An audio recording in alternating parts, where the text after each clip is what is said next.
এই যে দৌড়াদৌড়ি, এত তো ক্লান্ত হয়েছে, বসে পড়েছে, আবার ঘুম চলে এসেছে। কিছুক্ষণ ঘুমার পরে আবার জেগে দেখছি সামনে ওঠ, সামনে ওঠ, সামনে খাবার পানি যা নিয়ে বেরিয়েছিল সব তার সামনে। আল্লাহর নবী এই জায়গায় যখন পৌঁছালেন, নবীজি আমার বলছেন ওই ব্যক্তিটা কেমন খুশি হলো, ওই ব্যক্তিটা কেমন খুশি হচ্ছে যে মানুষ যখন বেশি খুশিতে পড়ে যায়, মানুষ যখন বেশি খুশিতে পড়ে যায় তার জুবানের কথা এদিক ওদিক হয়ে যায়, উল্টো পাল্টো কথা বলতে শুরু করে দেয়। তো নবীজি বলছেন ওই ব্যক্তি ওই মুহূর্তে সে কথাকে বলছে রব্বুল আলামিনকে খুশির চোটে উল্টো কথা বলে দিচ্ছে। হে রব্বুল আলামিন, আনতা আব্দি ওয়া আনা রব্বুকা, মাবুদ রে আনতা আনতা রব্বি, আনতা আব্দি ওয়া আনা রব্বুকা, আল্লাহ তুমি আমার, আমি তোমার রব, তুমি আমার বান্দা। এই বলে সে উল্টো ভাবে বলে দিচ্ছে। আসলে কথাটা হলো আল্লাহ তুমি আমার রব, আমি তোমার বান্দা। কিন্তু কথাটা খুশির চোটে উল্টো হয়ে যাচ্ছে। আল্লাহ তুমি আমার বান্দা, আমি তোমার রব। খুশিতে সে উল্টো পাল্টো কথা বলে দিচ্ছে। নবীজি বলেন সাহাবীরা রে, এইরকম এর চাইতে কে আর খুশি তোমরা দেখেছ? নবীজি বলেন না।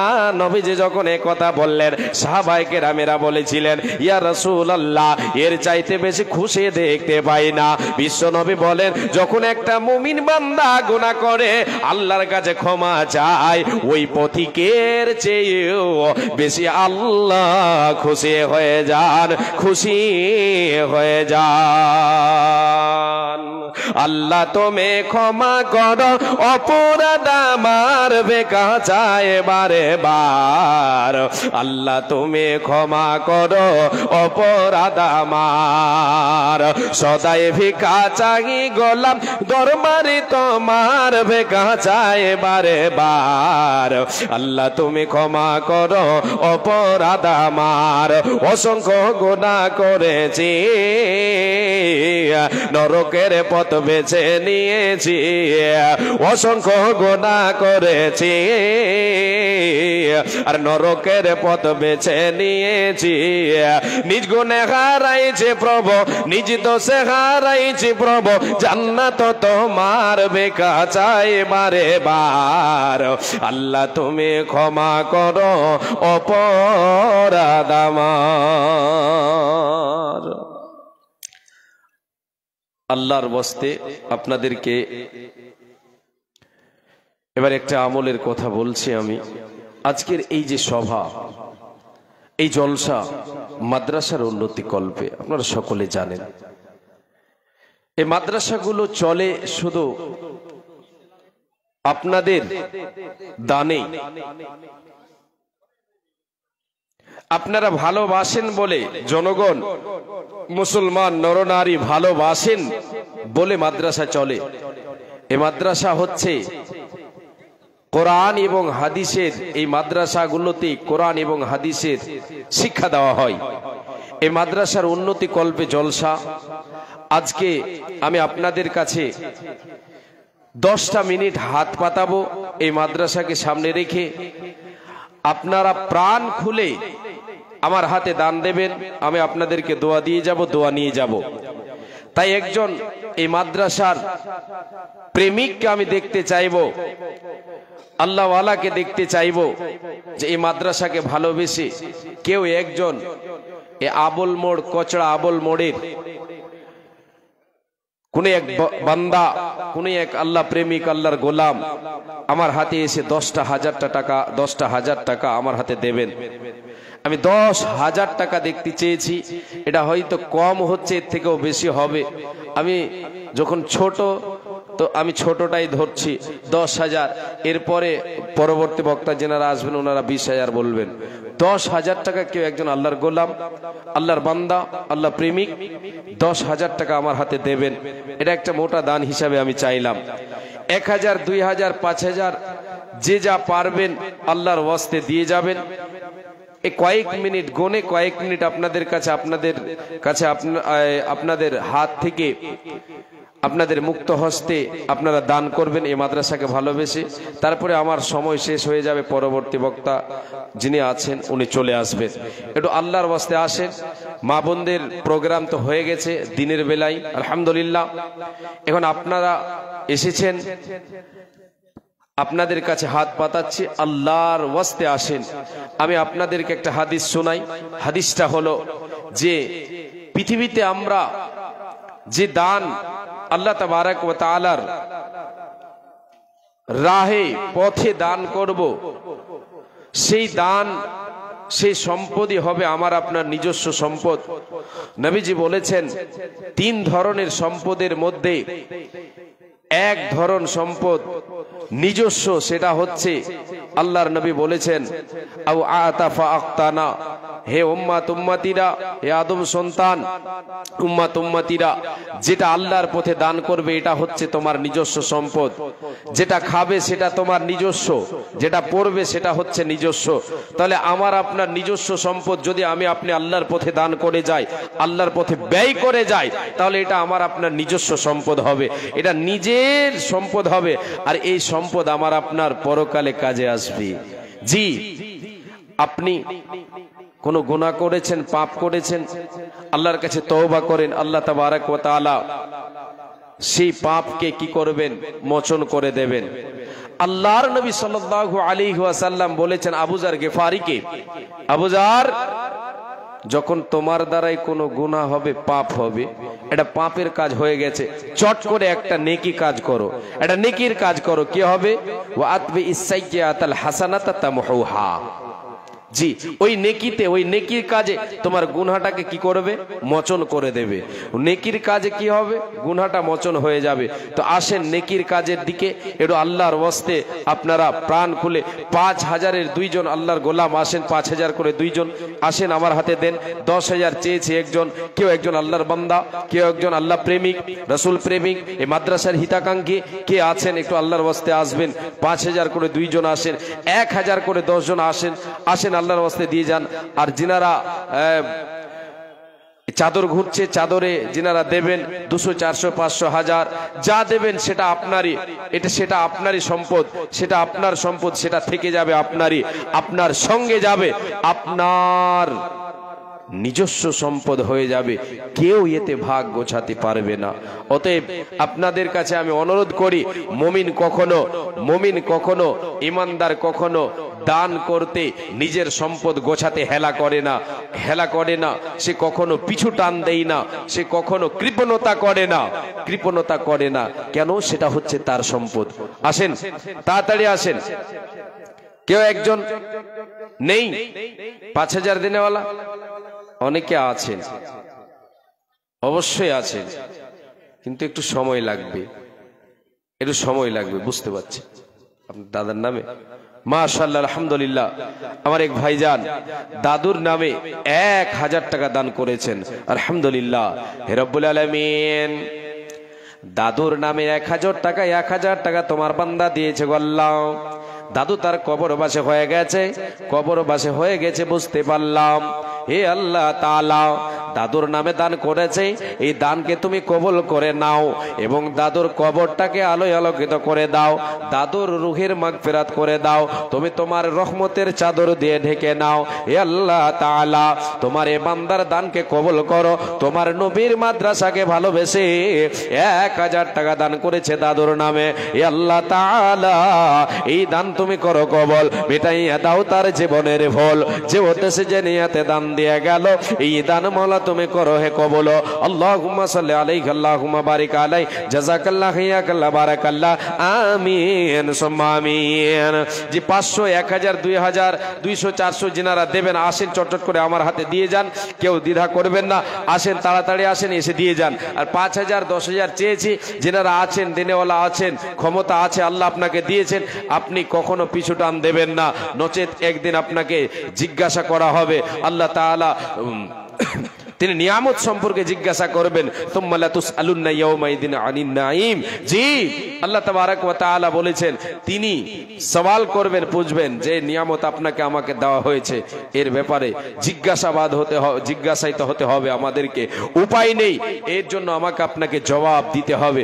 নবীজি বলেছেন 5টা প্রশ্ন আল্লাহ তাআলা করবেন, তার ভিতরে কিয়ামতের মাঠে আল্লাহ তাআলা 5টা প্রশ্ন করবেন, তার ভিতরে হবে একটা, বান্দা কোন পথে ব্যয় করেছো, কোন পথে ব্যয় করেছো, কোন পথে আয় করেছো, ব্যয় করেছো কোন পথে, আল্লাহ তাআলা জিজ্ঞাসা করবেন। আজকে আমি আপনি যদি আল্লাহর পথে দান দিয়ে যাই তাহলে এটা হিসাব সহজ হয়ে যাবে, জি সহজ হয়ে যাবে। যদি আমি আপনি সম্পদকে ফুটিয়ে যাই, পাপের কাজে লাগিয়ে যাই, হিসাব করা হবে।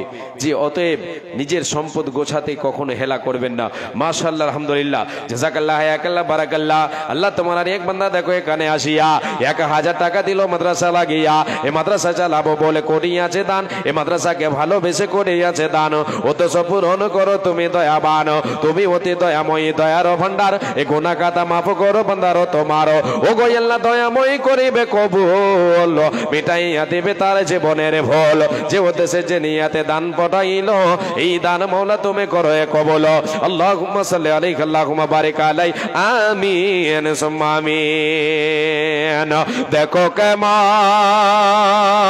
ঈমান এনেছেন নবীর সাহাবারা, দেখো কেমন ঈমান এনেছেন নবীর সাহাবারা। হযরত বেলাল এনেছেন ঈমান কত কষ্ট করে, মরুভূমির গরম বালুতে তাজা রক্ত ঝরে, তবু বেলাল ছাড়েনি ঈমান, পড়েছেন লা ইলাহা ইল্লাল্লাহ। দেখো কেমন ঈমান এনেছেন নবীর সাহাবারা। নেই কেউ একজন ইমানদার? 5,000 টাকা দেবেন, 10,000 টাকা বেশি হচ্ছে, 5,000 টাকা কেউ একজন দেবেন? নেই কেউ? আল্লাহু আকবার। আছে, অবশ্যই আছে। জি, আমি এখনো নিরাশ হয়ে যাইনি। জি আসবে, অবশ্যই আসবে। এই মাদ্রাসার যিনারা কমিটি আছেন, জলসা কমিটি, মাদ্রাসা কমিটি, সেক্রেটারি, কেশিয়ার যিনারা আছেন, আপনাদের মধ্যে কেউ একজন এসে এই দানটা শুরুয়াত করেন, একটা মোটা দান দেন। জি অবশ্যই কেউ একজন আসবেন, আসেন আল্লাহর ওয়াস্তে। 100, 200, 500 যিনারা দেবেন আমার হাতে দিয়ে যান। চাদর ঘুরছে, চাদরে দেন, কেউ দ্বিধা করবেন না। জি হযরত বেলাল এনেছেন ঈমান কত কষ্ট করে, মরুভূমির গরম বালুতে তাজা রক্ত ঝরে, তবু বেলাল ছাড়েনি ঈমান, পড়েছেন কালেমা লা ইলাহা ইল্লাল্লাহ। দেখো কেমন ঈমান এনেছেন নবীর সাহাবারা। হযরত হানজালা এনেছেন ঈমান কত, মাশাআল্লাহ, আলহামদুলিল্লাহ। জয়দুর মাস্টার সাহেব উনি 1000 টাকা দিয়েছেন। জাযাকাল্লাহ, হায়াকাল্লাহ, বারাকাল্লাহ, আল্লাহুম্মা সাল্লি আলাইহি আল্লাহুম্মা বারিক আলাইহি। এ বান্দা তোরে আল্লাহ এখানে আসিয়া এ দেখো 1000 টাকা দিল মাদ্রাসা লাগিয়া, এই দান মাওলা তুমি করো হে কবুল, মিটাইয়া দাও তার জীবনের ভুল। আল্লাহুম্মা সাল্লি আলাইহি আল্লাহুম্মা বারিক আলাইহি। জাযাকাল্লাহ, হায়াকাল্লাহ, বারাকাল্লাহ, আমিন সুম্মা আমিন। আসেন, তাড়াতাড়ি আসেন। 1500 যিনারা দেবেন আমার হাতে দিয়ে যান। জি দেন। মাশাআল্লাহ, আলহামদুলিল্লাহ। দাদির জন্য আমার ভাইজান 1000 টাকা দিয়েছেন। মাশাআল্লাহ, রব্বুল আলামিন। দাদি মারা গেছেন বলে দাদির পোতা আল্লাহ তোমার বান্দা দিয়েছেন দাদির জন্য আল্লাহ 1000 টাকা। হে আল্লাহ তাআলা, আজকে দাদি কবরবাসী হয়ে গেছে, না ফিরার দেশে চলে গেছে। মাবুদ রে, কি হালাতে যা আছে তুমি ছাড়া কেউ জানে না, পৃথিবীর কোনো মানুষ জানে না। পৃথিবীর কত খবর পাওয়া যায়, কিন্তু এই খবর পাওয়া যায় না কবরে কি হালাতে আছে, এই খবর একমাত্র তুমি জানো। হে আল্লাহ তাআলা, দাদির জন্য 1000 টাকা আজকে দান করেছে, এই দানকে তুমি কবুল করে নাও। দাদির জন্য তুমি আল্লাহ, দাদির জন্য জান্নাতের বিছানা তার কবরটাই বিছিয়ে দাও, রুহের ফাঁক মাগফিরাত রুহের মাগফিরাত করে দাও। এ দানের প্রতি তুমি হয়ে যাও শাখা, আসর মাঠে তাদের সাথে করে দিও দেখা। এ দানিকে দুনিয়াতে রাখো তুমি ভালো, আরো ভালো করো তার আরো পরকালো। এ দানের প্রতি তুমি হয়ে যাও শাখা, ইমানে আমলে তার করে দাও পাকা। আল্লাহুম্মা সাল্লি আলাইহি ওয়া বারিক আলাইহি। আমিন সুম্মা আমিন। মাশাআল্লাহ, আলহামদুলিল্লাহ। আরে একজন আল্লাহ তোমার বান্দা জানো 2000 টাকা দিয়ে গেল, কি উদ্দেশ্যে দিল আল্লাহ তুমি ভালো জানো। এই দান মালা তুমি করে কবুল, যে উদ্দেশ্যে জানিয়াতে করে আছে দান, উদ্দেশ্য পূরণ করো তুমি দয়াবান। আল্লাহুম্মা সাল্লি আলাইহি ওয়া বারিক আলাইহি। জাযাকাল্লাহু খাইরাকাল্লাহ বারাকাল্লাহ। আমিন সুম্মা আমিন। আমার সময় কিন্তু শেষের দিকে, 2-1 মিনিট আছে। আর কেউ আছেন? আর কেউ আছেন? যদি থেকে থাকেন তাহলে অবশ্যই আমার হাতে দেন। পরবর্তী বক্তা চলে এসেছেন। জি, সময় শেষ, আমার 2 মিনিট আছে। আমি এই 2 মিনিটে একটা কবিতার একটু অংশ বলে দিয়ে আমি কিন্তু বিদায় নেব। ভাই যিনারা এদিকে ওদিকে আছেন, আপনাদের উদ্দেশ্যে বলছি, আপনারা তাড়াতাড়ি এসে বসেন। পরবর্তী বক্তা চলে এসেছেন, ওনাকে দিয়ে দেওয়া হবে। জি, বহুদূর থেকে এসেছেন, পূর্ণিয়া থেকে আমার নানুজান হোসেন সালাফি সাহেব, উনি আছেন। আমার পরে পরে ওনাকে দেওয়া হবে। আর মেহমানেরাও এসেছেন, মেহমানদেরকেও হয়তো সময় দেওয়া হবে। যে আমি আর 2টা মিনিট দেখছি, এই 2 মিনিটে আমি শেষ করে দিচ্ছি। আসেন, যেনারা দাঁড়িয়ে আছেন একটু বসে যান।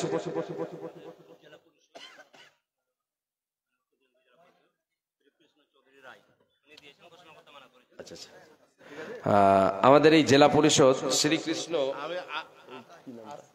রায়, উনি কিছু তোহফা দিয়েছেন, দিয়ে গেছেন, চলে যাচ্ছেন উনি। হ্যাঁ, যাক, এসেছিলেন আমাদেরকে এই মাদ্রাসার জন্য কিছু দিয়ে গেলেন। জি,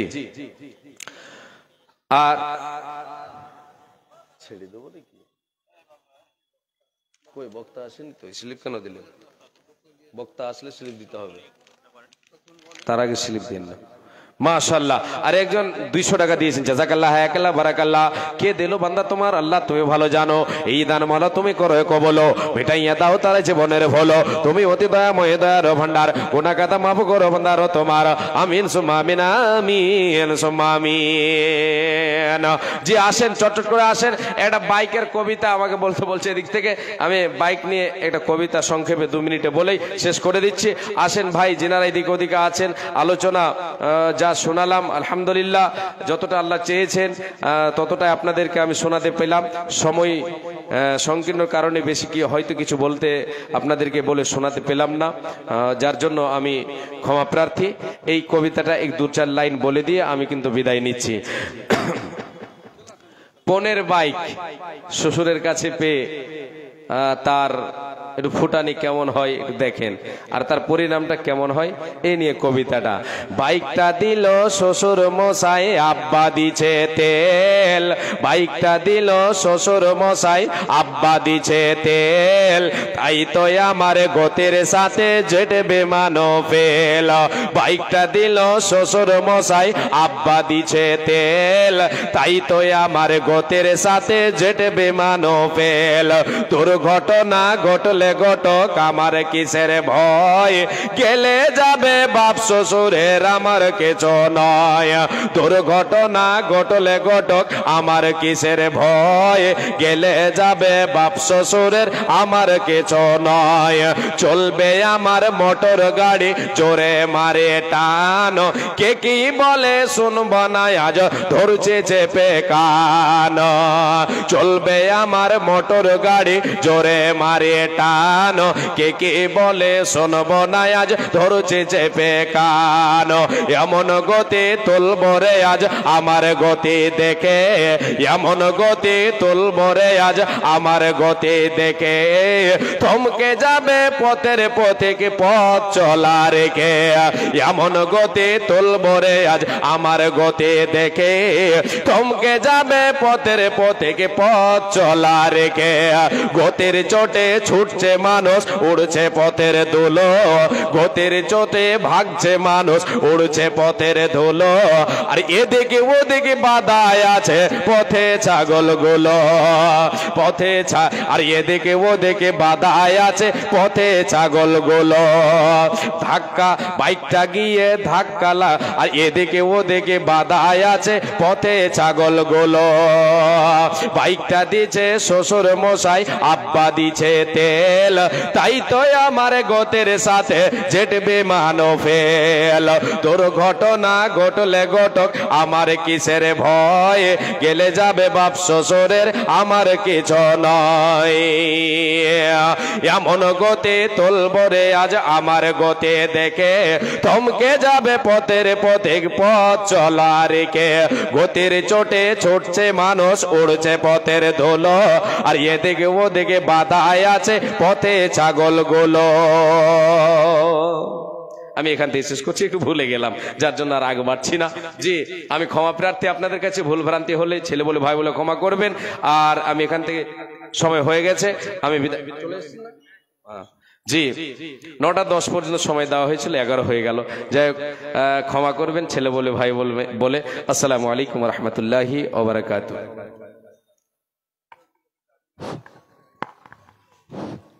জাযাকুমুল্লাহু আহসানাল জাযা।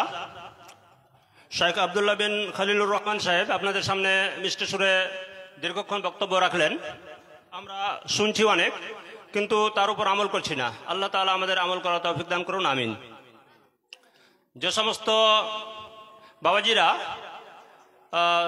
সামনের দিকে দাঁড়িয়ে আছেন, আপনারা চলে আসুন, এদিকে জায়গা আছে। পিছনে দাঁড়িয়ে আছেন, সামনের দিকে চলে আসুন, সামনের দিকে ফাঁকা আছে।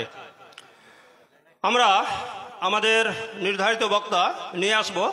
তার পূর্বে আমাদের মাঝে উপস্থিত আছেন আমাদের এলাকারই সুপরিচিত সমাজসেবী জনাব শাহাবুদ্দিন সাহেব। তিনি আমাদের মাঝে উপস্থিত আছেন। আমাদের ডাকে সাড়া দেওয়ার জন্য তাকে আমরা আমাদের মাদ্রাসা কমিটির পক্ষ থেকে অশেষ ধন্যবাদ জানাচ্ছি, আন্তরিকভাবে আমরা কৃতজ্ঞ। আমি অনুরোধ জানাচ্ছি আমাদের সুপরিচিত সমাজসেবী জনাব শাহাবুদ্দিন সাহেবকে সংক্ষিপ্তভাবে 2-4 কথা আলোচনা করার জন্য। আসুন।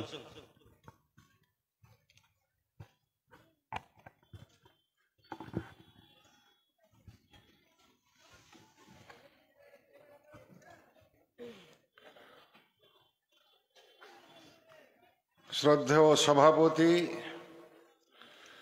মঞ্চে উপবিষ্ট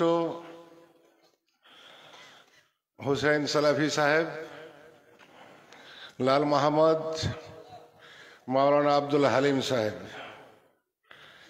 আপনারা সামনে আছেন, সবাইকে আমি আসসালামু আলাইকুম রহমতুল্লাহি ওয়া বারাকাতুহু।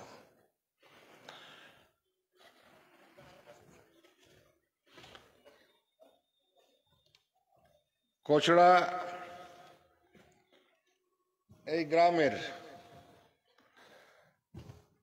গোটা উত্তর দিনাজপুরে কিন্তু একটা ঐতিহ্য আছে। ঐতিহ্য এই কোচড়াওয়ালাই শিশুভিত্তিক মাদ্রাসা দিয়ে লেখাপড়া ভালো হয়, এইটা কিন্তু গোটা উত্তর দিনাজপুরকে দেখিয়েছে কোচড়াওয়ালা। সময়ের কালে বিভাজন হয়েছে, আবার দুটোই মাদ্রাসা ভালো চলছে আল্লাহর রহমতে। শিক্ষা আমাদের শেরশাবাদী মুর্শিদাবাদ জেলা থেকে, বিশেষ করে মুর্শিদাবাদের 3টা থানা ফারাক্কা, শামসারগঞ্জ, সুতি, আর মালদা জেলার শামসি, হরিশ্চন্দ্রপুর, রতোয়া, পঞ্চানন্দপুর, কালিয়াচক, এইসব জায়গা থেকে আমরা উত্তর দিনাজপুর জেলার করণদিঘি এবং বিভিন্ন জায়গায় বিভিন্ন থানায় বসবাস করেছি। ওই দেশে আমাদের নাম একটাই, মুসলমান, আর এই দেশে আমাদের নাম দুটা, একটা ভাটিয়া আর একটা মুসলমান। আমি যে জন্য বলতে চেয়েছি আপনাদের, 2 বছর আগে কিছু ছেলেপেলেকে দিয়ে শিক্ষা আমাদের সম্প্রদায়ের মধ্যে, শেরশাবাদীর মধ্যে কত % একটা মোটামুটি কাউন্টিং করেছিলাম। 1 থেকে 5 একটা করেছিলাম, 6 থেকে 10, 11 to MA পর্যন্ত। তাতে আমার 10% থেকে একটু কমই ছিল শিক্ষিত আমার এই এলাকার। যাই হোক, আস্তে আস্তে শিক্ষার দিকে মানুষ এগিয়েছে। এই যে ছেলেটা একটু আগে বক্তব্য রাখছিল এখানে, খলিলুর রহমান সাহেবের ছেলে, খলিলুর রহমান সাহেবের শালা একটা আছে, একরাবুল বলে নাম, এর মামাতো বোন এইবার নেটে উত্তর বাংলায় নয়, শুধু পশ্চিম বাংলার মধ্যে প্রথম স্থান দখল করেছিল সেই মেয়েটা। এইরকম শিশুভিত্তিক মাদ্রাসারই ছাত্রী সেটা। হলদিবাড়ির একটা মেয়ে আছে, বিকোড়ের একটা মেয়ে আছে, আমার চাকুলিয়া থেকে একটা মেয়ে UPSC করছে দিল্লিতে। এই মাদ্রাসা থেকেই শিক্ষিত, মাদ্রাসা থেকেই লেখাপড়া করে কিন্তু ওরা ওই সব জায়গায় যাচ্ছে। আমি যেটা বলতে চেয়েছি আপনাদের, 10% থাকবো শিক্ষিত, না আমরা 100%-এ যাব? যতদিন শিক্ষার দিকে আমরা এগিয়ে না যাব, ততদিন আমাদের মাথা সোজা হবে না।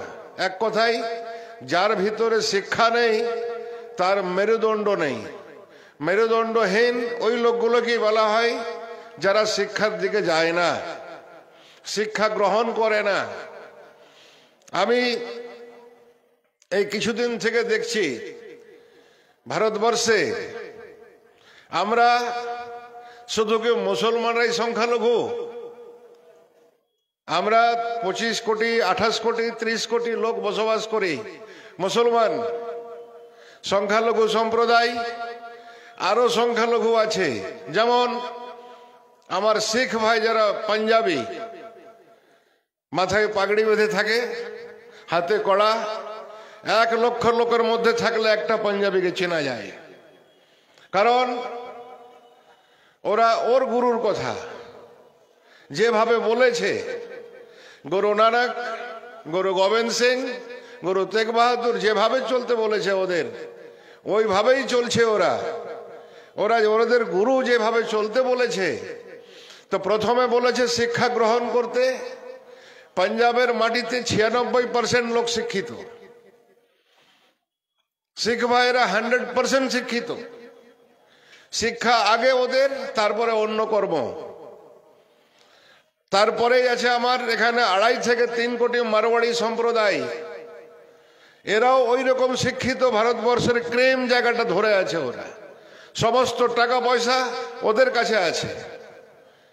দ্বিতীয়, তৃতীয় পার্সি বলে একটা সম্প্রদায় আছে, তারা 50 লক্ষ মোট পৃথিবীতে বসবাস করে। তার মধ্যে কিছুদিন আগে যে রতন টাটা নামটা শুনলেন, এনে ওই পার্সির মধ্যে। তারপরে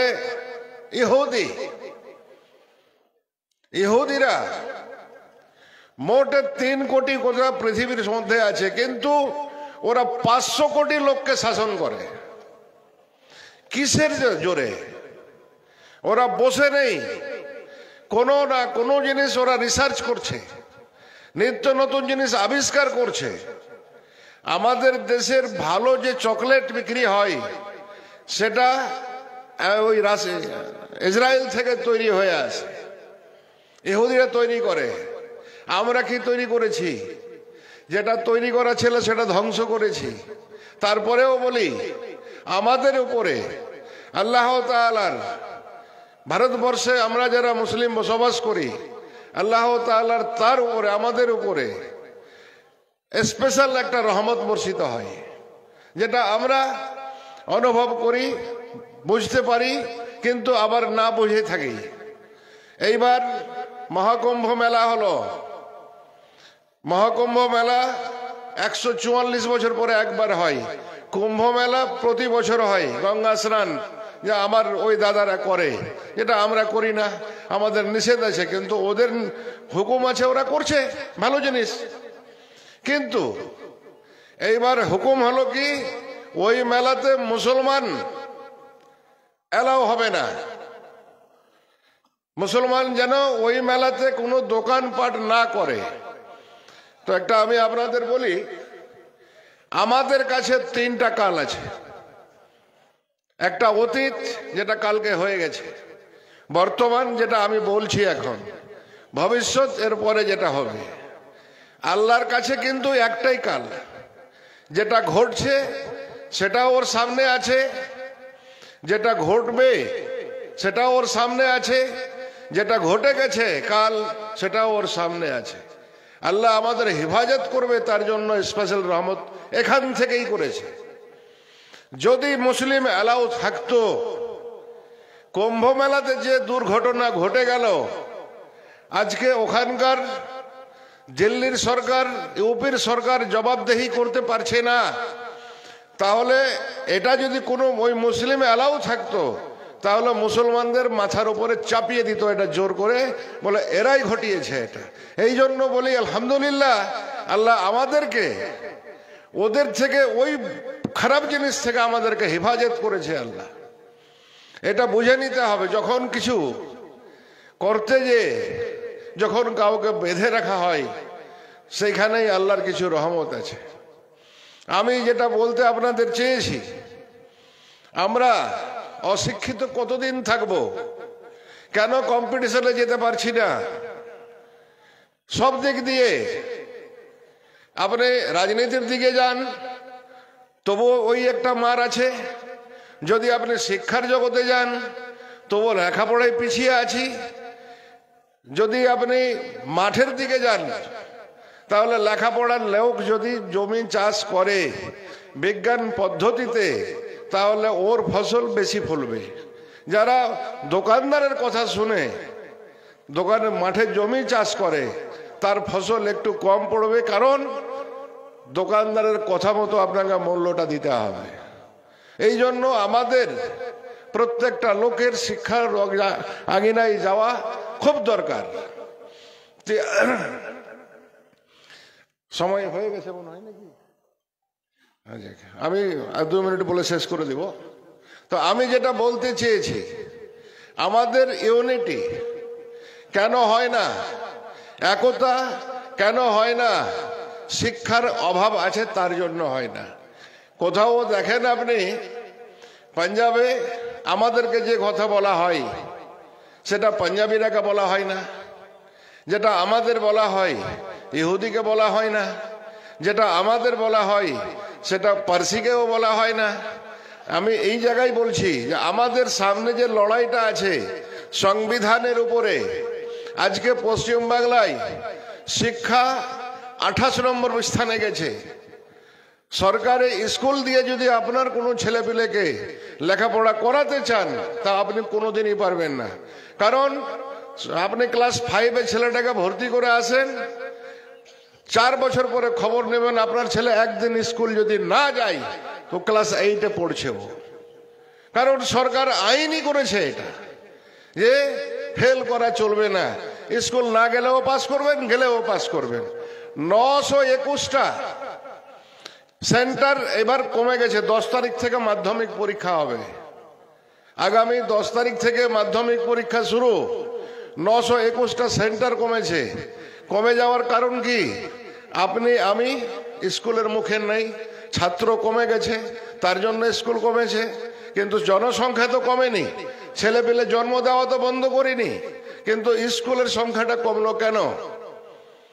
এটাই চাইছে গভর্নমেন্ট, গ্রামের শিক্ষাটা শেষ হয়ে যাক।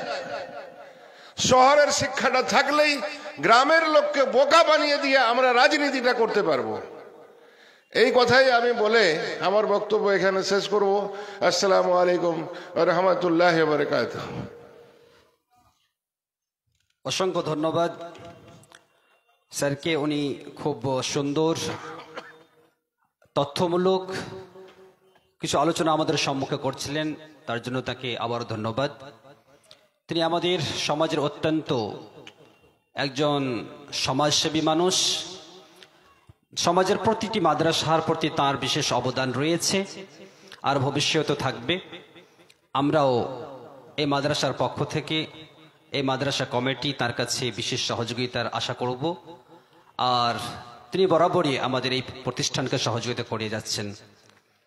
ধন্যবাদ স্যারকে। এবার আমাদের সম্মুখে আমাদের আরেকজন আমন্ত্রিত বক্তা এসে উপস্থিত আছেন।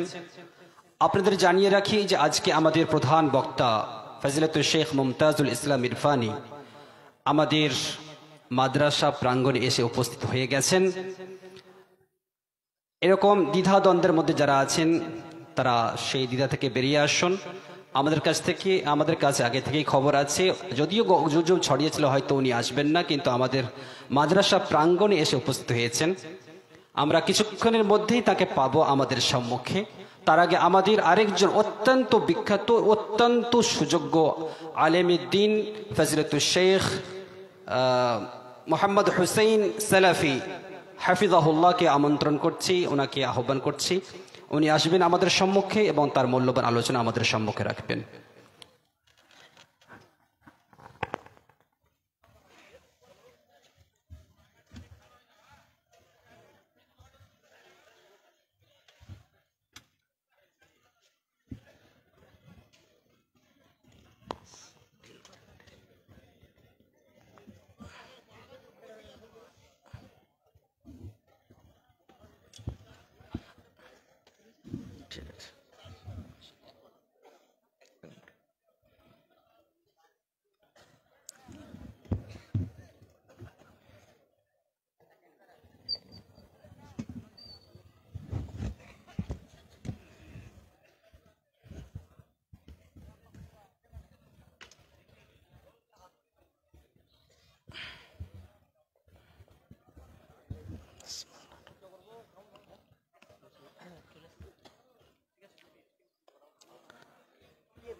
আসসালামু আলাইকুম ওয়া রাহমাতুল্লাহি ওয়া বারাকাতুহু।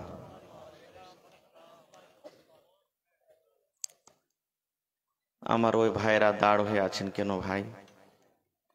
এদিকে বসার জায়গা আছে, বসে যান।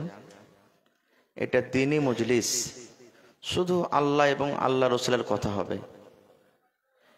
আপনার বসা ওঠা চলা ফেরা এমনই হওয়া উচিত যেন একটা গায়ের মুসলিম ভাই রাস্তা দিয়ে হেঁটে যায়, দেখে বলেন আর এটা একটা মুসলমানের হলো মজলিস।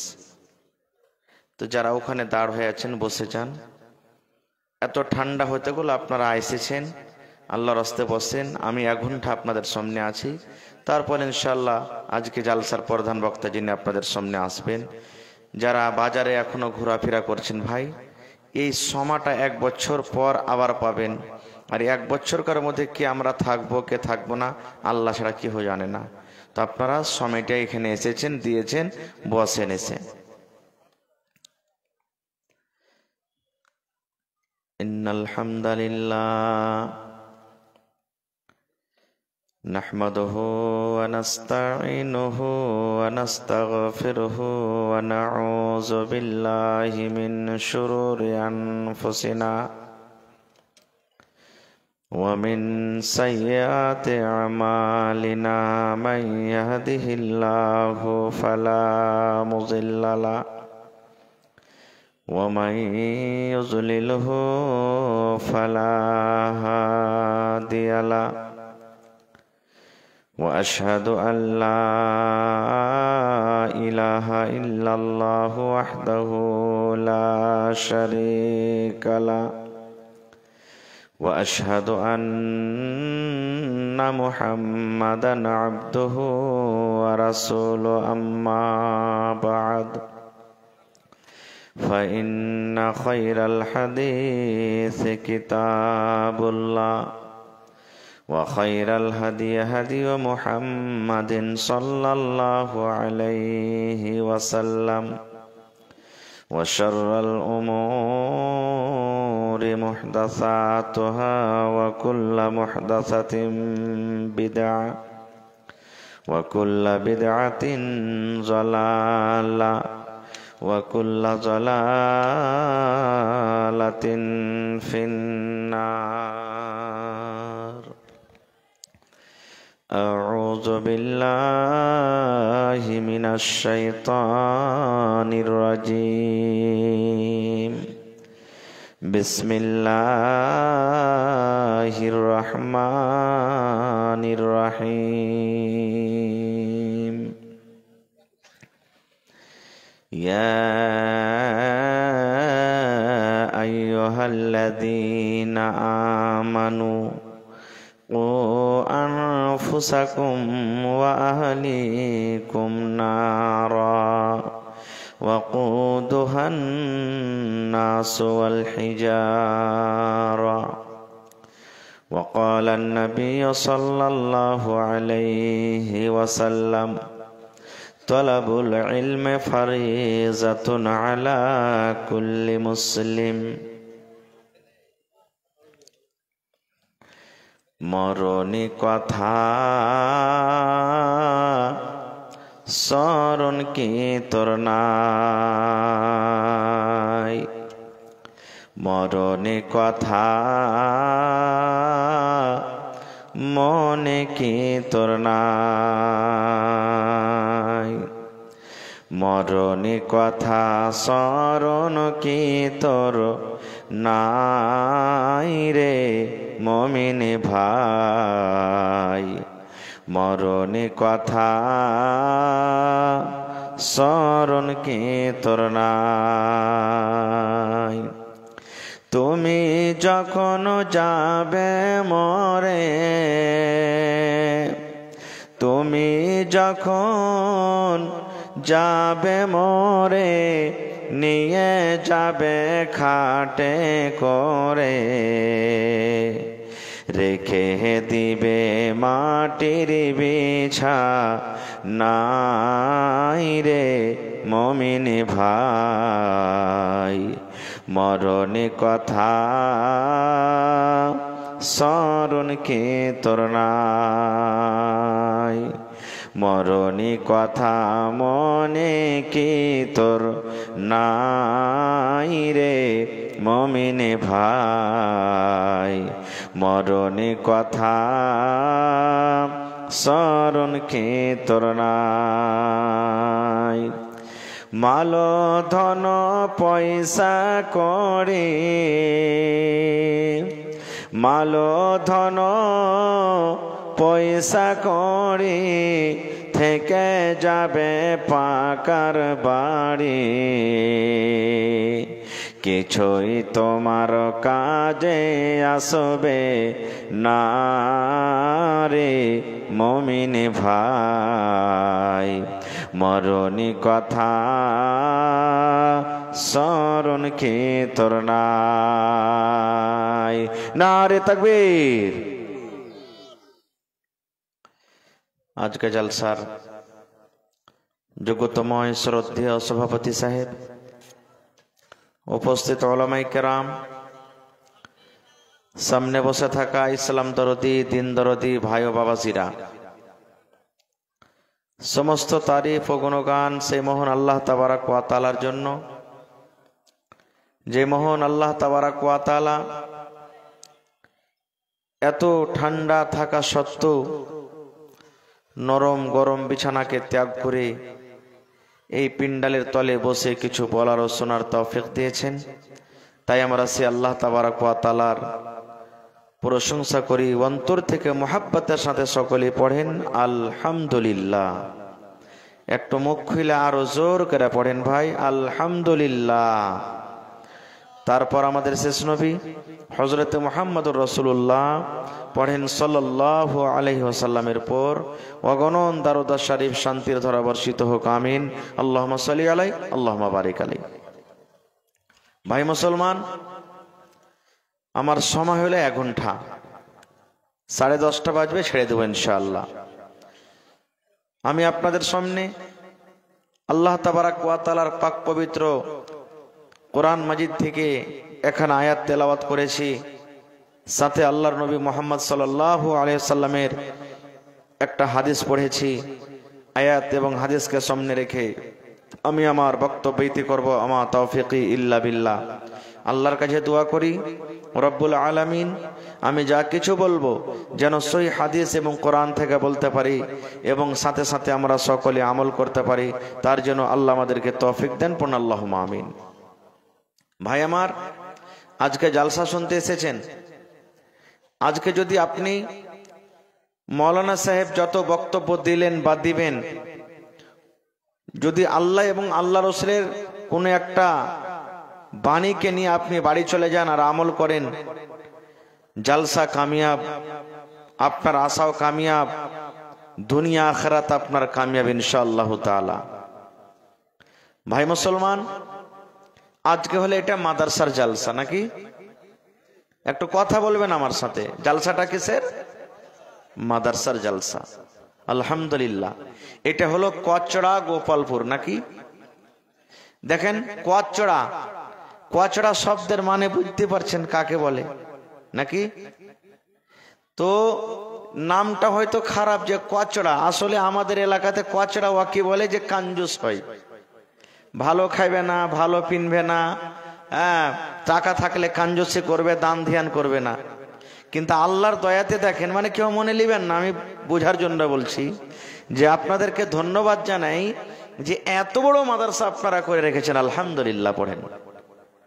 এই মাদ্রাসার জালসা, জালসার যদি আপনারা এই মাদ্রাসা না থাকতো আজকে আমরা এই জায়গাতে আসতাম না, আপনারা এতটি লোক এখানে বসতেন না, বসতেন ভাই? তাহলে আল্লাহ তাবারাক ওয়া তাআলার কত বড় দয়া এটা আপনার উপরে। এই মাদ্রাসা শব্দের মানে হলো শিখার জায়গা। এখানে শিখবে কে? আপনার ছেলেরা মেয়েরা পড়ালেখা করবে, শিখবে। আপনারা তো কিতাব নিয়ে আর আসবেন না পড়িতে, লজ্জা লাগবে, শরম লাগবে। কিন্তু ইলমে কোনোদিন লজ্জা করতে হয় না, কারণ আল্লাহর নবীর শ্বশুর হযরত ওমর রাদিয়াল্লাহু তাআলা আনহু, হযরত আবু বকর রাদিয়াল্লাহু তাআলা আনহু, নবীজির জামাই হযরত উসমান গনি রাদিয়াল্লাহু তাআলা আনহু, হযরত আলী রাদিয়াল্লাহু তাআলা আনহু, এই মতো হযরত আবু হুরায়রা রাদিয়াল্লাহু তাআলা আনহু একজন বড় সাহাবী। ওর কাজই ছিল খায়া না খায়া শুধু পড়ালেখা করা, শুধু পড়ালেখা করা, আর কিছু কাজ নেই। আর আজকে যদি আমরা জানাজার দোয়াটা না জানি, আজকে আমরা নমাজের বায়েত বাণীটা না জানি, তাশাহুদে বসে কি পড়বো যদি না জানি, তো জানি না তো জানি না, লজ্জার কারণে কাউকে জিজ্ঞাসা করব না, আমরা জিজ্ঞাসাও করতে যাব না আমরা। কিন্তু ভাই, ইলিম কোনোদিন বুড়াই না। আমি আপনি বুড়িয়ে যাব, ইলিম জীবনে কোনোদিন বুড়াই না। যেটা না জানছেন, যারা জানছে ওদের কাছে জিজ্ঞাসা করতে হবে। একটা হাদিস বলি, হাদিসটা খুব লম্বা, সহিহ বুখারী শরীফের হাদিস। আল্লাহর নবীর শ্বশুর হযরত ওমর রাদিয়াল্লাহু তাআলা আনহু, যিনি ইসলামের দ্বিতীয় খলিফা, গরিব মানুষ, খাটতে হবে, খেতে হবে। এবারে খাটতে যদি চলে যাবেন, নবীর কাছে ইলম শিখবে কেমন করে? তখন তো এই মতো মাদ্রাসা ছিল না ভাই। এখানে একটা মাদ্রাসা, বুড়িয়ান একটা মাদ্রাসা, অমুক জায়গাতে একটা মাদ্রাসা, অমুক জায়গাতে একটা মাদ্রাসা, এরকম মাদ্রাসা কোথায় পাবেন? এবারে নবীর কাছে ইলম শিখতে হবে। হযরত ওমর রাদিয়াল্লাহু তাআলা আনহু আনসারী সাহাবীকে বলছেন, একজন আনসারী মদিনার সাহাবীকে বলছেন, মদিনার একজন সাহাবীকে, হে আনসারী ভাই। উমর ফারুক বলছেন, তুমিও গরিব মানুষ, আমিও গরিব মানুষ, আমরা দুজনই খাটতে চলে যাই, তাহলে আমাদের ইলম কিন্তু শেখা হবে না। ভাই একটা কাজ করবে আমরা দুজনে। বলছে কি কাজ? বলছে ভাই আমরা বাড়ি করে লাও। বলছে কেমন কথা? বলছে আমি আর তুমি ধরো যে বন্ধু, আমি একদিন কাজ করতে চলে যাব, তুমি নবীর কাছে ইলম শিখবে, আমি কাজ করে যা মজুরি পাবো অর্ধেকটা তোমার ছেলে মেয়ের জন্য তোমাকে দিয়ে দেব, আর অর্ধেকটা আমার বাড়িতে রাখবো, আর তুমি নবীর কাছে যেটা শিখবে সন্ধ্যাবেলা তা আমাকে শিখিয়ে দিয়ে। তাহলে সংসারও চললো আর ইলমও শেখা হলো। ঠিক পরের দিন তুমি কাজ করতে চলে যাবে, আমি নবীর কাছে থাকবো, তুমি মজুরি যা পাবে হাফ আমাকে দিবে, হাফ তুমি বাড়িতে রাখবে, আর আমি যা শিখবো নবীর কাছে তোমাকে শিখিয়ে দেব। আল্লাহুস সামাদ। দেখেন ভাই কেমন সাহাবী ছিলেন, কেমন সাহাবী ছিলেন। আজকে যদি আমি একটা করে জিজ্ঞাসা করি, ভাই হে বিবির সাথে মিলন করেছেন, ফরজ গোসলটা করতে হবে কেমন করে একটু বলেন তো? কয়টা লোক পারবো? কয়টা লোক পারবো? গোসল না গোসল যে মৌলভী সাহেব, গোসলের দরকার হলো, বারাত হলো, গেলাম একবারে মোটর চালু করে দিলাম, হড় হড় হড় করে নদীতে চলে গেলাম, গোসল করে নিলাম, চলে এলাম। মুসলমান ভাই, আল্লাহর নবীর তারিকা মতো যদি আপনার আমার গোসল না হয়, সারা জীবন গোসল করতে গেলেও একদিনও গোসল হবে না। আর গোসল না হতে গেলে আপনি আমি না পাক হয়ে থেকে যাব, আর না পাক হয়ে থাকলে আল্লাহর কোন ইবাদত বান্দেগি আল্লাহর দরবারে কবুল হবে না। এই জন্য শরীয়ত শিখতে হবে। ভাই মুসলমান, আমি আপনাদের সামনে একটা কোরআন আয়াত তেলাওয়াত করেছি। আল্লাহ তাবারাক ওয়া তাআলা আয়াতে বলছেন কি, ইয়া আইয়ুহাল্লাযীনা আমানু, আল্লাহ রাব্বুল আলামিন ঈমানদার বান্দা বান্দিকে ডাক দেয়া বলেন। ঈমানদার কাকে বলা হয়? আল্লাহ রাব্বুল আলামিন এই জায়গাতে আল্লাহ রাব্বুল আমিনকে এক বলে যারা বিশ্বাস করেছেন, জান্নাত জাহান্নাম বলে বিশ্বাস করেছেন, একদিন মরতে হবে, কিয়ামত কায়েম হবে, হিসাব লাগবে, দুনিয়াতে যা কিছু করব, ওই সমস্ত ইমানদার বান্দা বান্দিকে ডাক দে বলেন। যারা বেনামাজি, দাগাবাজ, ধোঁকাবাজ, মদখোর, সুদখোর, আল্লাহ রাব্বুল আমিন ওই সমস্ত মানুষরাকে ডাক দেয়া বলেননি। আল্লাহ রাব্বুল আমিন ইমানদার মুমিন মুমিনাকে ডাক দেয়া বলছেন, এই আমার মুমিন মুমিনা তোমরা শোনো, কু আনফুসাকুম ওয়া আহলিকুম নারা। হে ইমানদার বান্দা বান্দিরে, আমি জাহান্নাম তৈরি করেছি, জাহান্নামের শাস্তি তোমরা সহ্য করতে পারবে না, জাহান্নামের তাপ তোমরা সহ্য করতে পারবে না। জাহান্নামের ভিতরে আগুন রয়েছে, আগুনের তাপ তোমরা সহ্য করতে পারবে না রে ইমানদার বান্দা বান্দিরে। এই জন্য আল্লাহ রাব্বুল আমিন ইমানদার বান্দা বান্দিদেরকে ডাক দে বলেন, ইমানদার বান্দা বান্দিরে তুমি বাঁচো এবং তোমার পরিবারকে জাহান্নামের আগুন থেকে বাঁচিয়ে নাও। তুমি এবং তোমার পরিবারকে জাহান্নামের আগুন থেকে বাঁচাও। তাহলে জাহান্নামটা কি জিনিস ভাই, একটু জানা দরকার। আল্লাহ তাআলা জাহান্নাম থেকে বাঁচতে বললেন। এই ঈমানদার মুমিন মুমিনা আল্লাহর এত পিয়ারা বান্দা বান্দি, এত আল্লাহ তাবারাক ওয়া তাআলার দয়া ময়া তাদের প্রতি, আল্লাহ বলছেন, বান্দারে তোরা কে এত আমি ভালোবাসি, তোরা খবরদার মরার আগে ভালো কাজ করে তোরা জাহান্নামের আগুন থেকে বাঁচ। শুধু তুই বাঁচবি না, তোর ছেলে মেয়ে বেটা বেটি ওরাকেও বাঁচা। তাহলে জাহান্নাম কি জিনিস একটু জানা দরকার। তারপরে আল্লাহ রাব্বুল আলামিন বলেন, ওয়াকুদুহান নাস ওয়াল হিজারা।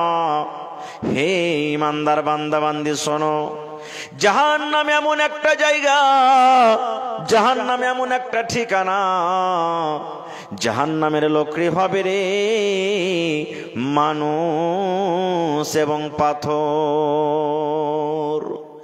যখন আয়াতটার পড়ার টাইমে যখন আমরা পড়ি যে জাহান্নামের লোকরি হবে, ইন্ধন হবে মানুষ এবং পাথর, মানুষ তো পুড়ে যাবে জ্বলে যাবে, কিন্তু আল্লাহ পাথর কেমন করে পড়বে।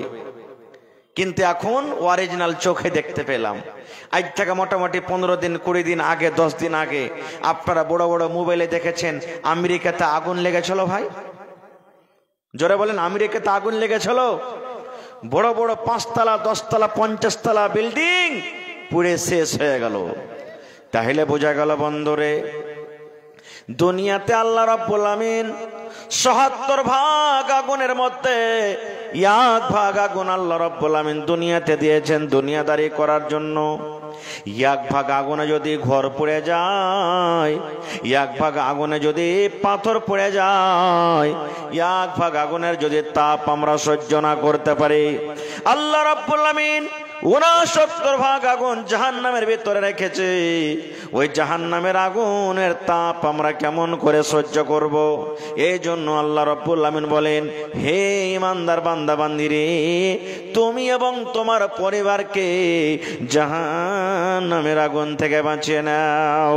এবার বলবেন, মাওলানা জাহান্নামের ভিতরে আগুনটা কেমন রয়েছে, জাহান্নামের ভিতরে আগুনের রূপ রংটা কেমন রয়েছে? আল্লাহর নবী বলেছেন, আল্লাহ রাব্বুল আমিন যখন জাহান্নামকে তৈরি করলেন, জাহান্নামকে তৈরি করার পর আল্লাহ রাব্বুল আমিন তার ভেতরে আগুনকে রেখে দিলেন মানুষকে শাস্তি দেওয়ার জন্য। যারা গুনাহগার, যারা আল্লাহর নাফরমান বান্দা বান্দি হবে, যারা নিজের মন মতন জীবন কাটবে, আল্লাহর কথা মতো যারা চলবে না, ওই সমস্ত মানুষরাকে আল্লাহ রাব্বুল আমিন কিয়ামতের দিন জাহান্নামে দিবে।